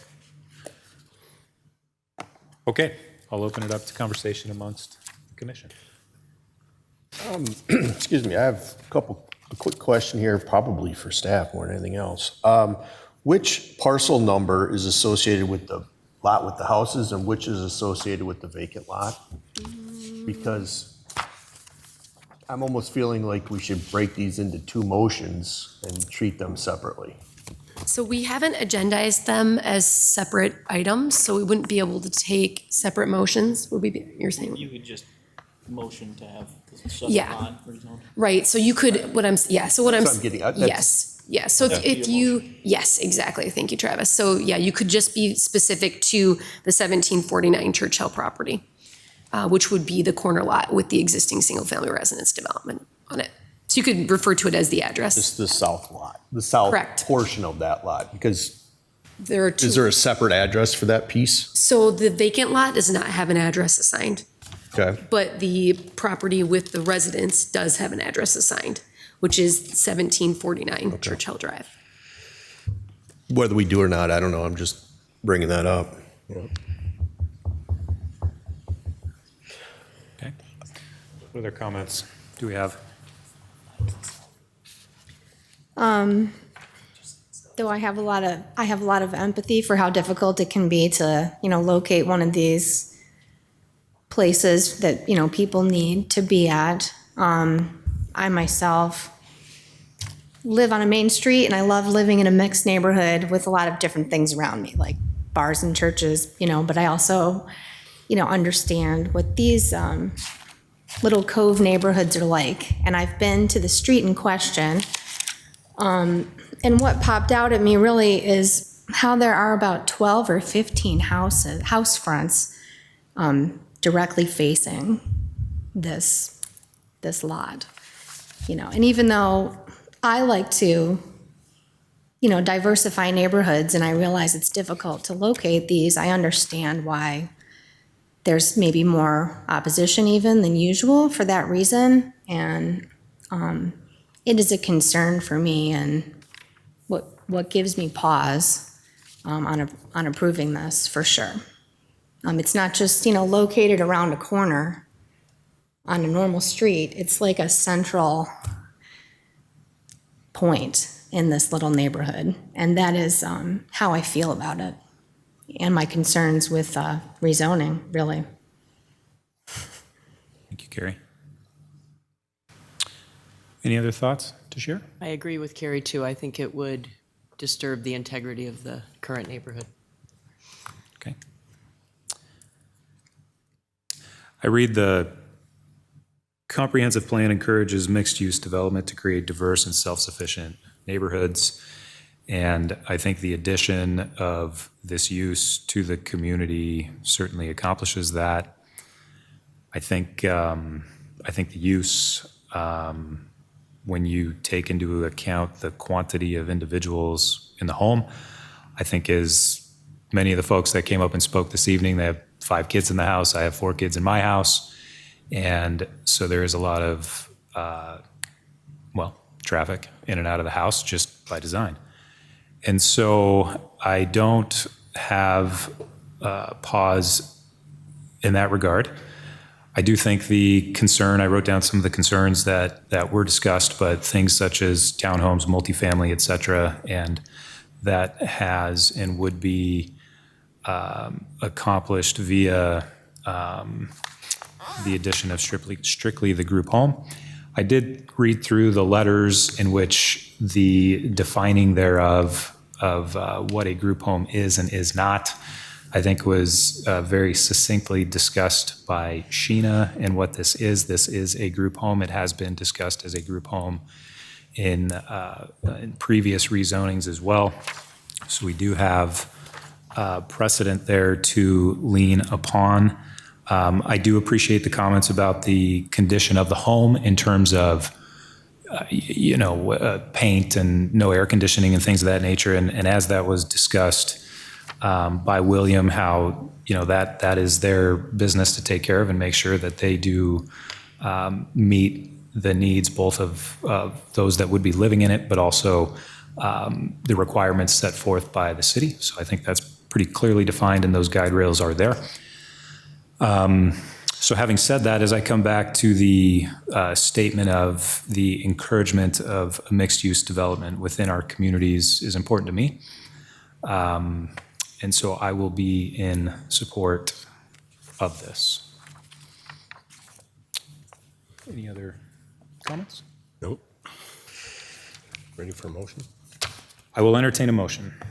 I move we recommend approval of the rezoning of Lot 1, Block 6 of Churchill Heights subdivision from R1 to R3 conditional.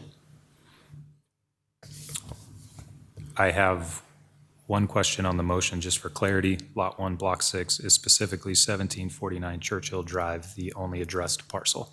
Correct. Thank you. Okay, we have a motion. Do we have a second? I'll second. We have a motion and we have a second. Jason? Lorman? Nay. Norton? Aye. Russell? Aye. Zucchero? Nay. Mulligan? Aye. So that motion passes 3-2. Now the next steps. Mm-hmm. Yep, Correct. it'll go to City Council on September 18th. Correct.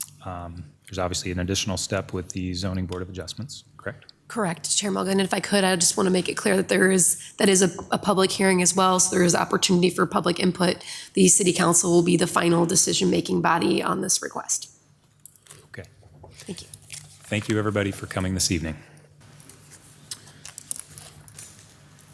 Okay, we are going to move on to item number 2, the traditional rezoning at 25 Bissell Lane.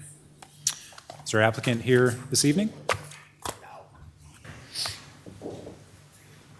I would ask, as we move on to the next item, if you were here from the last one, we could have those conversations out in the lobby. Thank you. Good evening. I'm Corey Ranson. I live at 8190 Southern Hills Circle, Dubuque, Iowa. And I'm the applicant for the rezoning here from OR to C3.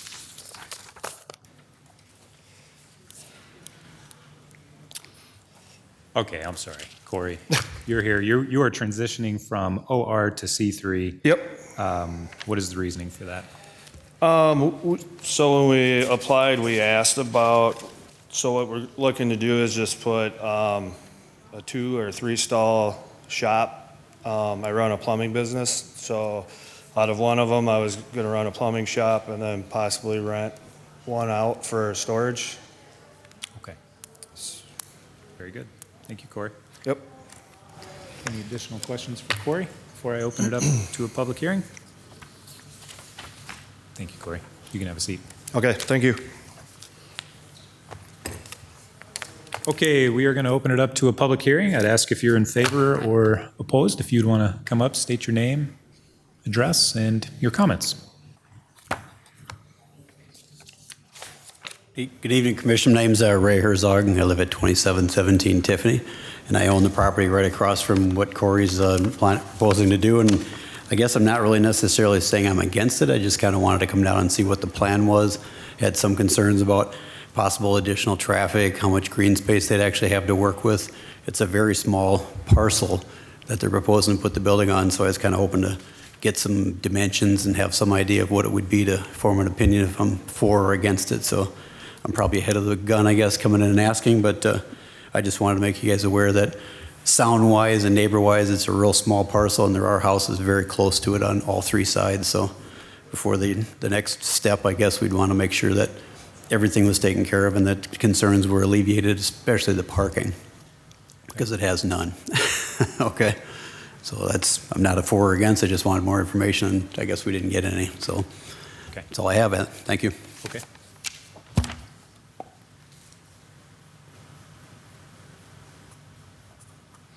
Anybody else this evening? Okay, seeing none, I'll go ahead and close the public hearing. Corey, if you'd like to come up and potentially consider some additional information. So if it goes to the C3, it looked like on the lot, we could, on the left side of the lots, as you look at it, it was commercial there in the red. So we're looking to do like, right now, the way if it sits there and we go to a C3, the building would just be like, I don't know if it was like 30 by 55, however it laid in the lot there. I'm not sure on the dimensions yet. We're just trying to figure this out. So depending on how it gets zoned, it's just me as I run my own business, so it would be me just going down, getting parts out of my shop, and I wouldn't really be using it for an office space or anything. The storage units, it'd be more storage, so I don't think there'd be a lot of traffic, not a lot of use for traffic use, so it'd be pretty quiet, I would think, if it's just a storage unit. So I don't know if that answers his questions, or Yeah, anything else you want to nope, that's it. Okay, Thank thanks, you. Corey. Okay, our staff report is, Before I begin, following the public input, we did receive a letter from a resident of 27 Locust Street, and they're opposed to the rezoning, saying that there are residential properties around this, and they don't want it to go commercial. okay, Okay.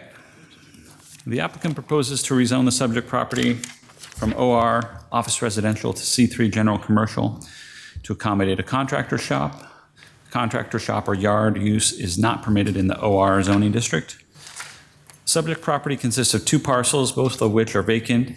As recently as 2020, there was a house on the north property. The Sanborn Fire Insurance map from 1950 shows a house previously located on the south parcel too. At that time, the neighborhood was developed with many more residences than the present day.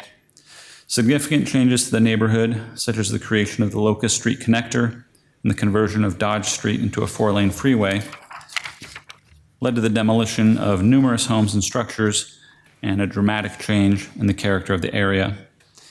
The C3 district allows for 57 uses, and the OR district allows for 19.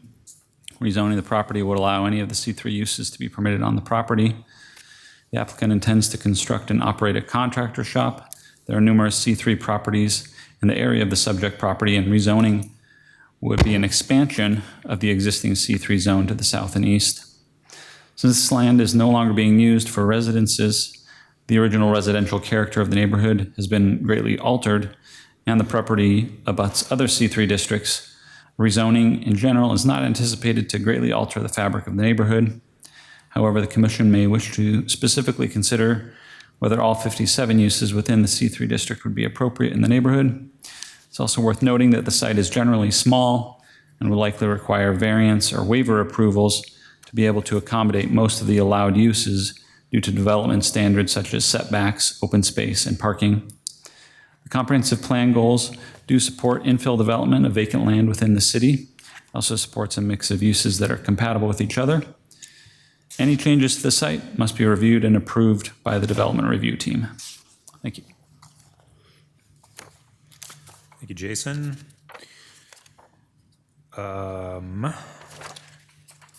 Okay, specific to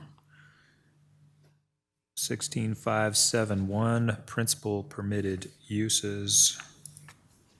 Which specific use would we be looking at here? It's a contractor shop or yard.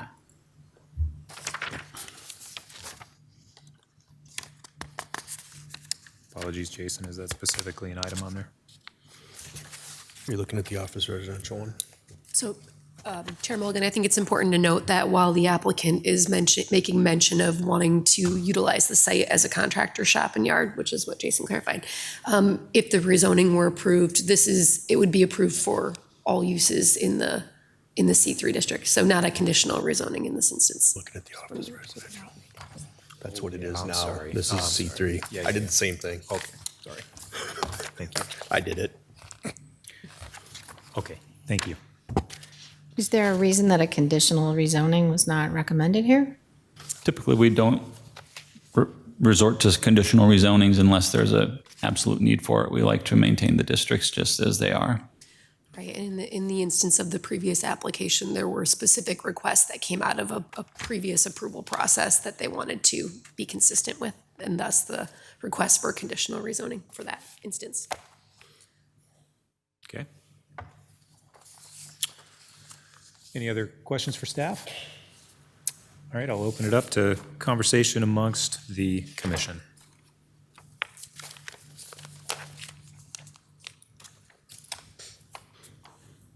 I guess this is more just a comment. Right now, we're just rezoning it to C3 is the request. Eventually, once this makes it through the whole pipeline, it's eventually going to get to the point where it's going to need a site plan, which is going to lay out all the individual uses, show where the parking stalls are, meet all the various requirements of the Unified Development Code. So honestly, at this point, that really doesn't have an impact on our decision. It just comes down to, is this a fitting use for this property or not? And, it looks like C3 is more or less creeping that direction anyway. It is consistent with the neighbors to the south and also directly across the street. So I think it's a very legitimate request. Thank you, Pat. I'm sorry, did we have, so looking at the map, the parcels to the west there, did we receive any? Not from those particular residents, no. The letter that I referred to was received from the property to the east. That's 27 Locust Street. It's a residence in a C3 district. Okay, thank you. Okay, very good. Any other comments amongst the commission? If none, I'll entertain a motion. I'll make a motion to approve the request as submitted. Okay, we have a motion. I'll second. Great, we have a motion and we have a second. Jason? Lorman? Aye. Norton? Aye. Russell? Aye. Zucchero? Aye. Mulligan? Aye. Okay, that motion passes. Corey, thank you for coming in this evening. That will go before the city council on September 18th. All right, let me get organized here. And Chair Mulligan, while you're doing that, I just want to make note that the applicant for our next item is with us virtually, just as an FYI. Oh, great. Okay, thank you. All right, so we are moving on to item number 3, traditional rezoning of the Radford Road property, the PIN noted as such on the agenda. I will turn it over to our applicant who is attending virtually. Is that Richard? Yes. Okay, very good, Richard. Go ahead.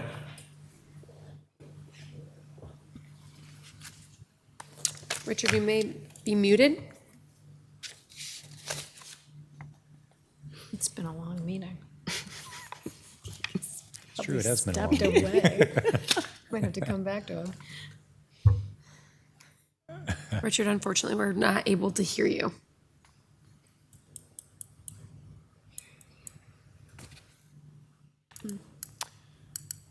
Can we skip it and come I back? tell you to what, him? Sheena, I would propose to park item 3 for a minute and move on to item number 4. Sure, and we come could do back to that. that until we work out the Yeah. And audio then, issue. yeah, and if I could recommend, Richard, if you would maybe want to log off and rejoin the meeting, that may help with the connection issue, just a suggestion. Does he have the ability to call in? Oh, good point. Alternatively, you could call in versus the virtual option that was provided in the meeting invitation to you as well. Just letting him know that. Okay, so Did his mute button just go off? what I'll do is park item 3 for right now. We'll move on to item 4 and we'll check back in again here in a minute. Thank you. So let's move on to item number 4, traditional rezoning for 3465 Asbury Road. Our applicant, are you here? Mr. Chair, I'm going to recuse myself from this conversation as we are currently working on another project with the applicant. Okay, thank you. Very good.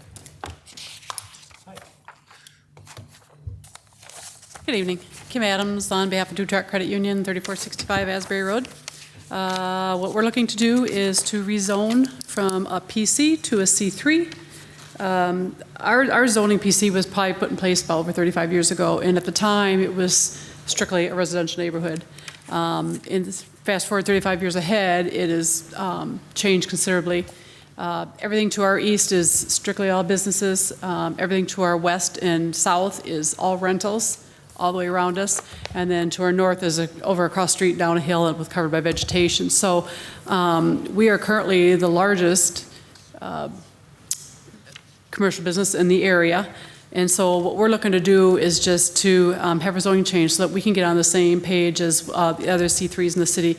Most of our competitors are C3s, so they have quite an advantage over many opportunities with signage and everything else with their properties. And we're just looking to get on that same page that we'll be able to do the same stuff.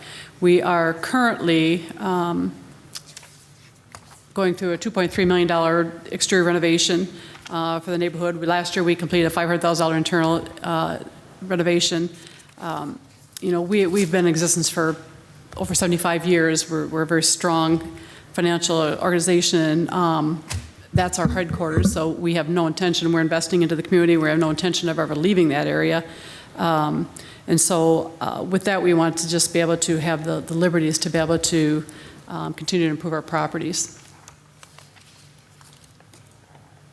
Very good. Okay. Thank you. Any questions? Okay.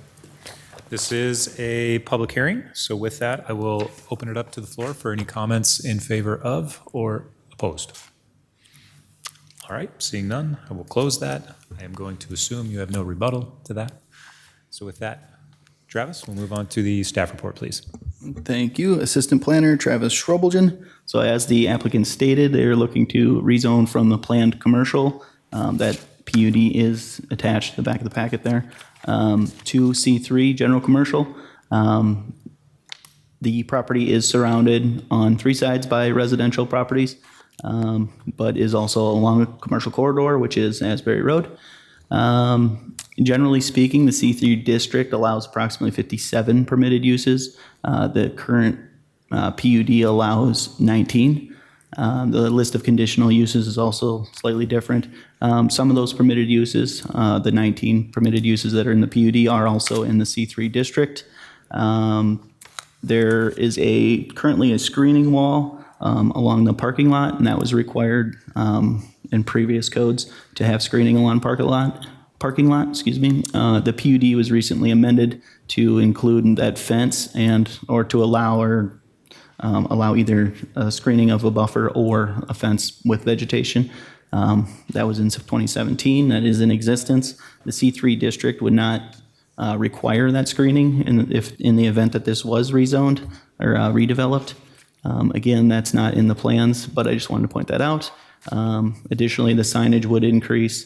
Currently, it's office service signage package, and they would be going to the C3. I believe that is all I have, unless you have questions. Mr. Chair, I do have a question about the signage requirements. Yeah. What would be the difference between the OS and C3 allowance for signage? So currently, the OS allows 2 wall signs and then a freestanding sign.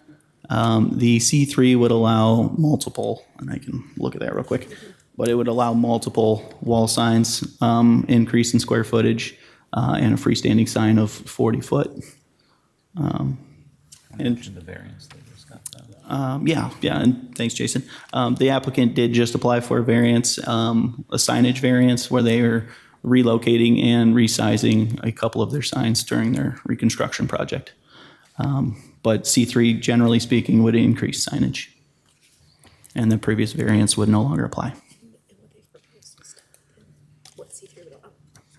Yeah, sorry. Sorry, so what they, I didn't mean to That's speak not- off the record yeah. there, but what they were approved for through the variance would be, speaking specifically about signage, would be a permitted size also in the C3. So just to be clear, it would be within the parameters of what the C3 would allow.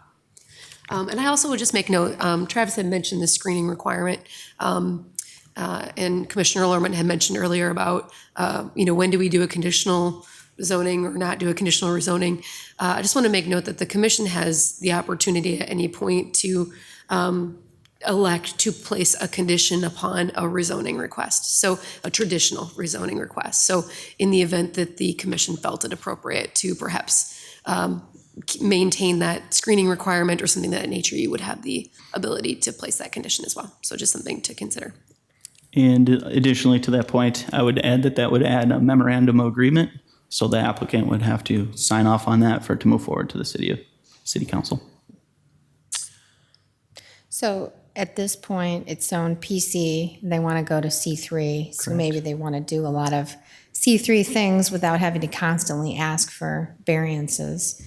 But there might be like one or two concerns with going totally to C3 without conditions, because there are homes facing this property, even though Dutrack is a great neighbor. Yeah, that's what I've seen here. I do have a question. Has there been any letters from the neighbors? Yeah, I apologize. There has been no public input to my knowledge. No written input. We did receive a phone call.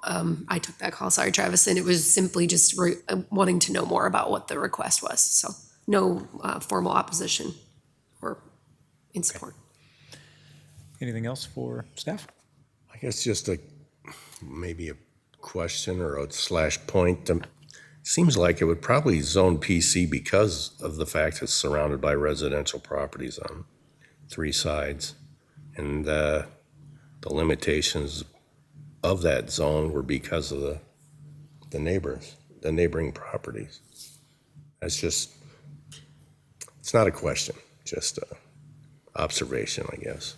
Sure. Why does something get zoned PC?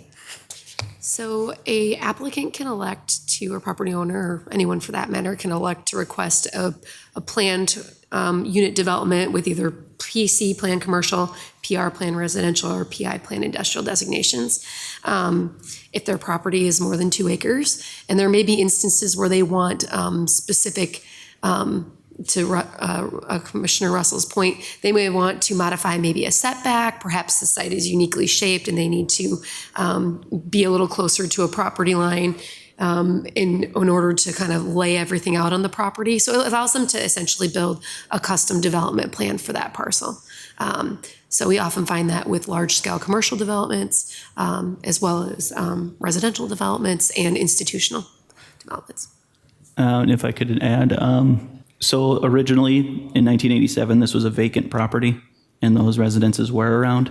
At that time, they went to a PUD to accommodate the opposition at that point. Again, we haven't received any public input on this request. Any other questions for staff? Okay, thank you. All right, open it up for conversation amongst the commission. Well, go ahead.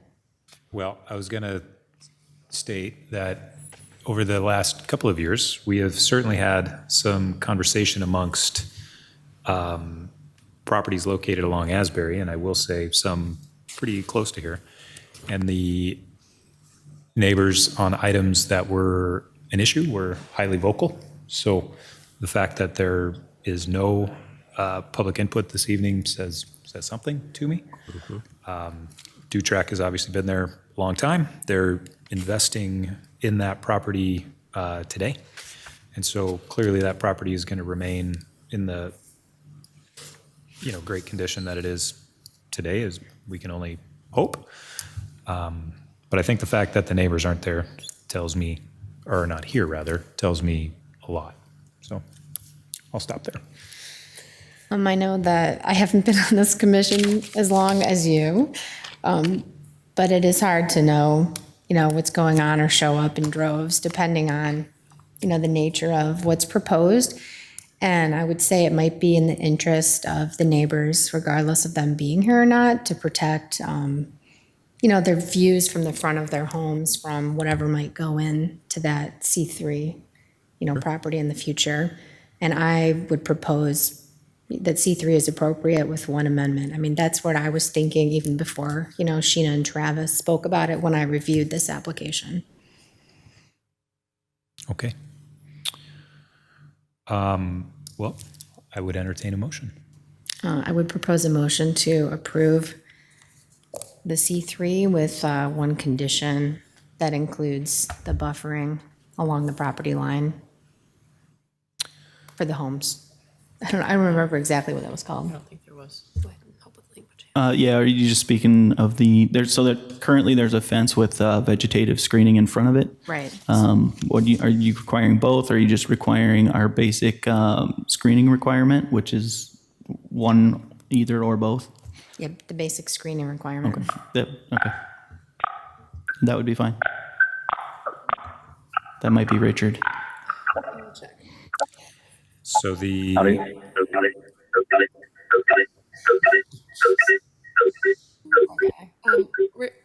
Richard, I believe that's you.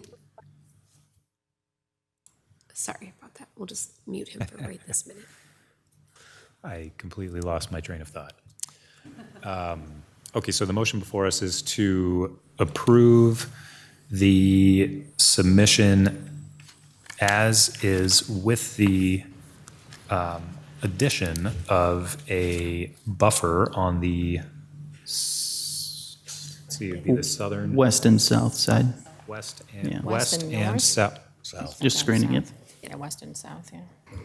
Carrie? Yes, that is the motion. I was gonna say, and we can phrase that more, if you wanted to phrase it just along residentially adjacent properties, that would cover.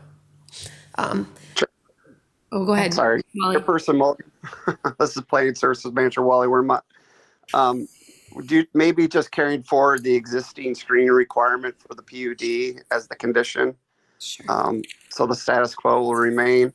And then you may want to communicate with the applicant if they're amenable to the condition, because we will be making a conditional rezoning then at that time. Wally, that conversation doesn't occur now, does it? Yes, so we could confirm with the applicant right here and now if they are amenable to the condition as proposed by the commission. Is that condition we've stated so eloquently acceptable to So you? just so I'm following, so he's just trying to confirm that we maintain our barrier with this? That's Yeah, correct. absolutely. I agree, it should be. It's for our protection as well as the neighbors, so, Okay, yep. thank you. So the motion before us then is to rezone from an OS to a C3 with the leaving of the existing screening requirement along the residential roadway as currently exists. This is from a PC to a C3, correct? Correct. Okay. Oh, my gosh. Otherwise, exactly as you stated. Clear as mud. I'll second that. Okay, we have a motion and we have a second. Lorman, Aye. Russell, Aye. Zucchero, Aye. Mulligan. Aye. Thank you. All right, that motion does pass as amended and will go before City Council on September 18th. Thank you. Is Richard, do we have Richard? I am here. There you are. We hear you loud and clear. Hello? Yep. Yes, can you hear Good. us? I can hear you. Sure. Okay, very good. So what we're going to do is go back to item number 3, the traditional rezoning of the Radford Road parcel as identified by the pin on our agenda here. Richard, the floor is yours. Okay. Okay, my name is Richard Sova, President of Landover Corporation. I'm here well, I'm not here, but I'm here tonight, basically requesting a rezoning of the west part of Radford Road site to OC. I represent Sand Companies, who's my partner in this development. We received financing from the Iowa Finance Authority in July for the construction of a 48-unit family affordable housing project. And we need to rezone the property to OC in order to construct that particular property. This would be the same zoning that we applied for and received 3 years ago on the site directly across the street from Radford Road. Okay, very good. Thank you, Richard. Any questions for our applicant this evening? Okay. Okay, thank you, Richard. This is a public hearing, so being so, I'll open it up for any comments from those here or anybody that might be on the phone. Okay, seeing none, I'll close that. I will turn it over to staff. Gina. Moon, Associate Planner. So as the applicant articulated, they're seeking a rezoning from the rezoning of a portion of a existing parcel on Radford Road, and you can see in the image here before you, the area kind of outlined in this reddish color is the area of which they're approximately in this image, the area that they're proposing to subdivide off and rezone to OC office commercial. The proposed area of that property would be approximately 2.9 acres, and the remaining portion of that property would remain as PC planned commercial. The applicant's making this request in order to develop, as they mentioned, a multifamily, a low to moderate income multifamily development. They are proposing approximately 48 units in this development. They would have approximately 100 parking spaces. I'm going to pull up the site plan here. This is a conceptual site plan at this point in time. In the event the rezoning is approved and this does proceed with development, the site plan will be subject to the city's design review process, which would take a look at all the necessary development requirements of the city, including green space, parking, stormwater management, building codes, setbacks, and so on and so forth. So as I mentioned, they are proposing this would allow for a 48-unit residential development. The existing PC planned commercial district allows for 47 uses, and the proposed OC office commercial district would allow for 16 principally permitted uses, which is a mix of commercial and residential. That PC district currently allows for primarily commercial uses. Existing utilities and street capacities in this area are adequate to provide services to this development. And again, just to reiterate that city's development review team would take a look at all the necessary development standards as part of the next steps, assuming the rezoning were to be approved. Last, I'll mention that the city's comprehensive plan does promote a mix of housing and mixed use development. This proposed project would be located in an area that abuts other residential uses, townhomes primarily along the townhomes and single-family homes along the east side of the development, as well as the north. The existing pizza ranch is located in the northeast here, and then there are some additional commercial developments to the south and across the area here. I think I'll just mention too that the Eleanor Roosevelt Middle School is directly across the street here, as well as the Carver Elementary Schools in the neighborhood here as well. We have not received any public opposition. We did receive a letter which we shared with the commission tonight, which is from the current property owner who does not have any opposition to this request, but just reiterated that they want to make sure any remaining portion of the property would maintain the PC plan commercial zoning designation. And with that, I'm happy to answer any questions that you may have. Thank you, Sheena. Any questions for staff? What is the remaining portion of the property? Size-wise or just area-wise? Where is it? Yeah, let me pull this up. This is a conceptual plat. And actually, I'm gonna go down here. This is a better exhibit. I apologize. So here's a better exhibit showing, so this is the conceptual subdivision plat that would move forward, assuming the rezoning were rezoned. So the area in red is the area to be rezoned, 2.9 acres, and then the remaining is this lot 1 of 2, approximately 1.435 acres, that sits right along Radford Road there. Okay, any other questions? Very good. All right, open it up to any conversation amongst the commission. If there's none, I'll entertain a motion. Just gonna say this looks like a potentially good use of mixed development, putting apartments, or this kind of housing option next to the schools up there.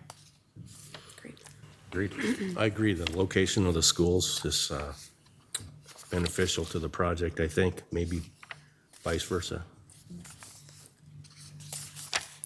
Yep. Also, I was just going to add that this is a good transition between the commercial and the residential. Normally go from lower use to more intense uses as you progress, and I think this is a good buffer use as well. Great. Anybody like to make a motion? I move we recommend rezoning of Lot 2 of Pizza Ranch Place from commercial, planned commercial to office commercial. And I'm so sorry, but Chair Russell, or Commissioner Russell, if I may, Lot 2 of 2 does currently not exist. This is a conceptual plan. So perhaps we could just refer to the image as Exhibit A at this point in time. I'm sorry to be nitpicky there, but this is not an approved filed plat yet. Subdivision doesn't exist? It does not exist yet. It is conceptual. And the way the ordinance has been drafted is that it would be the eastern portion of Lot 2, and if you can see on the screen here, I'll highlight this, maybe. So the eastern portion of Lot 2 of Pizza Ranch, as shown in Exhibit A. And it's on the screen there in front of you if you'd like to look at that too. I'm sorry to be nitpicky. Okay, that sounds good to me. Okay, so as noted. Thank you. I'll second. Okay. So we have a motion and we have a second. Jason? Larman? Aye. Norton? Aye. Russell? Aye. Zakaro? Mulligan? Aye. Okay, that motion passes. That will go to City Council on September 18th. Thank you, Richard. Thank you very much. Thank you. Okay, item number 5 of our public hearings is to amend a PUD at 7495 Chavanel Road. Is our applicant here this evening? Hello, my name is Dr. Katie Merkis. I live at 13167 Somerset Hills Drive. I am a veterinarian, a holistic veterinarian that has been expanding my practice to more rehabilitation, holistic, integrative therapies. And it seems like ever since COVID happened, the relationships that pet owners have had with their dogs, dogs are more like family members. They are my clients' literal fur children. So I have seen the demand for not only veterinary services, but boarding, grooming, daycare services just completely skyrocket, especially since COVID. So I am proposing tonight to amend the PUD on a property on Chavanel to expand my business. Very good. Thank you, Katie. Wonderful. I appreciate your patience, by the way. This was a long evening. No. No, they don't. Okay, thank you for that. This is a public hearing, so with that, I will open it up for any comments in support or opposed to. Seeing none, I will close it. And with that, I will move it over to staff. Travis? Gina? Nope. Oh. You had it right. I just had to cough. Excuse me. Assistant Planner Travis Shrubelgen. So this is within the Industrial Center, Dubuque Industrial Center West planned unit development. It is planned industrial designation. And the request is to initially amend the code section for within that PUD for Zone C. The PUD is made up of multiple zones. Zone C is highlighted there, encircled in the, I don't know what we call it, black and white boundary.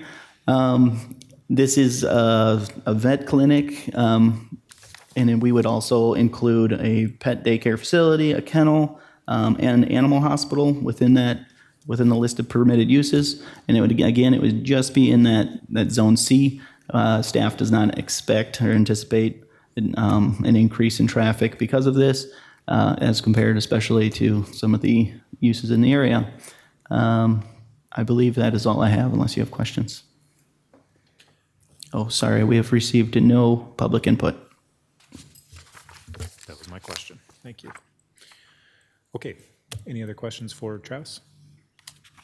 Okay, seeing none, I'll open it up to the commission for any comments.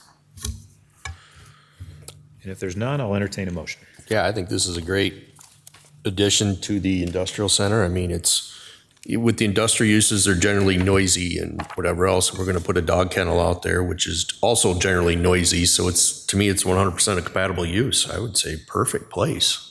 Isn't the Humane Society already located up near there? They're currently located at the other end in another PUD, but it's the industrial center, Dubuque Industrial Center. Yep. Okay. Anybody like to make a motion? I will make a motion to recommend approval to the City Council to amend Zone C of the Dubuque Industrial Center West planned unit development to allow animal hospitals or clinics, kennels, and pet daycare or grooming as permitted uses. Okay, we have a motion. Do we have a second? Second. Thank you. We have a motion and a second. Jason? Lorman? Aye. Norton? Aye. Russell? Aye. Zucchero? Aye. Mulligan? Aye. Okay, that motion passes. It will go to City Council on September 18th. Congratulations on your business's success. Could have used them. Okay, we are going to move on to item number 6, a text amendment to amend the Unified Development Code to allow drive-up automatic bank teller as permitted use. Good evening. Excuse me, Nancy Can with Dubuque Property Group and Grown and Development. And my address, my work address is 900 Jackson Street. I'm representing Capra Bank, who has submitted an application to amend the zoning requirements for the standalone drive-through teller machines, or ATMs.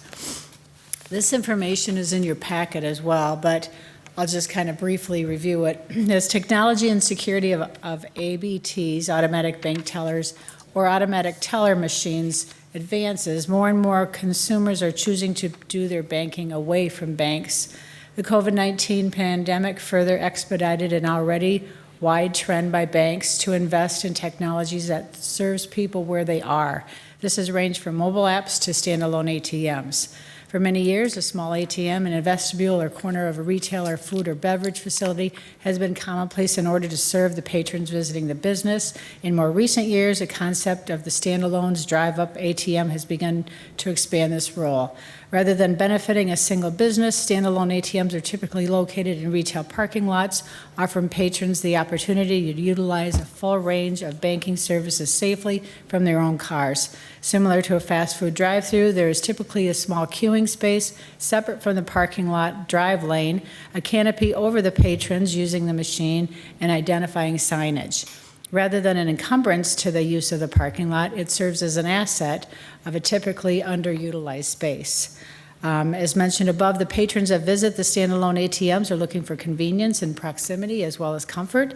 The trend of a standalone ATM is intended to meet all of these requirements and do so with as little negative and as much positive impact on the adjacent uses as possible. A standalone ATM offers banks, especially smaller banks, the opportunity to serve their customers as well as the employees in the best possible way. Rather than requiring 1 to 2 employees and to man a single branch office, the ATM serves as a full-service teller and allows staff to work collaboratively in a single location. This also reduces the burden of adding staff, especially when many patrons would prefer a contact-less process. Similar to ATMs in a vestibule or a corner of the room, a standalone drive-up ATM offers surrounding businesses the opportunity for more traffic and visibility. Patrons may be more willing to visit their businesses if they are already in a parking lot. Businesses are also able to convert underutilized parking into a more advantageous and active use. Maintaining the scale and signage in accordance with already adopted zoning regulations would ensure any perceived negative impact be minimalized. Are there any other questions? None. Thank you, Nancy. Thank you. Okay, this is a public hearing. I will open it up, therefore, for anybody in favor or opposed. Seeing none, I will close it. Travis? Assistant Planner Travis Schrobelgen. So as the applicant stated, they are looking for a text amendment. This is a text amendment for the code. This would be a citywide amendment, and it would be primarily for the C3 district to allow drive-up automated bank teller as a permitted use. They're already permitted in the industrial districts, so this would expand where they're permitted. And as the applicant stated, it would be generally in commercial properties. They would also add as a conditional use, they would list it as a conditional use in the C4 district. Again, the C4 district as a conditional use would require that next step going to the Zoning Board of Adjustment to get approval. Currently, the code does allow for these in this commercial recreation zoning district. So again, we're just expanding where they're allowed. In addition to that, we're looking to do signage limitations on these. In a C3 district, currently they could place, say, a freestanding sign, which can be up to 40 feet tall, 200 square feet in size. That's not necessarily what staff would think is appropriate. So in order to limit that some, we are suggesting that they would be limited to, let me double check my numbers here. 75 square feet and then 20 foot in height. And that would be for drive-up automated bank tellers. Also currently, if there's a bank on site, it would just be considered accessory to the bank. So that would be a kind of a separate use. This is, again, standalone. There's not a bank on the property, and it's kind of working its way in there. If it works its way in there and is proposed for a site, we would go through the site plan review process. That would look at queuing. It would look how it interacts with the public right-of-way. It would look at the use, obviously, landscaping, if that's in effect and up to date. And it would also look at the number of parking spaces. So each site would still need to maintain or request a zoning or a parking variance. Sorry. Did I miss anything? So this is as a conditional use. If we list it in the conditional use currently, the conditional use states that the condition by default is just whatever the Zoning Board of Adjustment considers appropriate. That would still be the case, but we would also add that screening from residential properties would also be added, and that's to mitigate any potential issues with the C4 district and residential neighboring properties. I think I summarized it all, and that's all I have unless you have questions. Is one reason this text amendment needed because these kinds of ATMs are a new style ATM that stand alone, and they have video screens to bank with people, is that correct? Okay. Yes, so that would be a version of these, yep.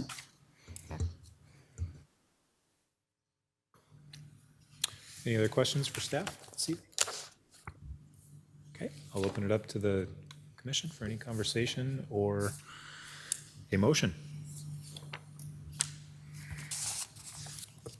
Well, I think as new technology and things come into play, we need to respond with the appropriate text amendments in our code. So it sounds like a good proposal to me.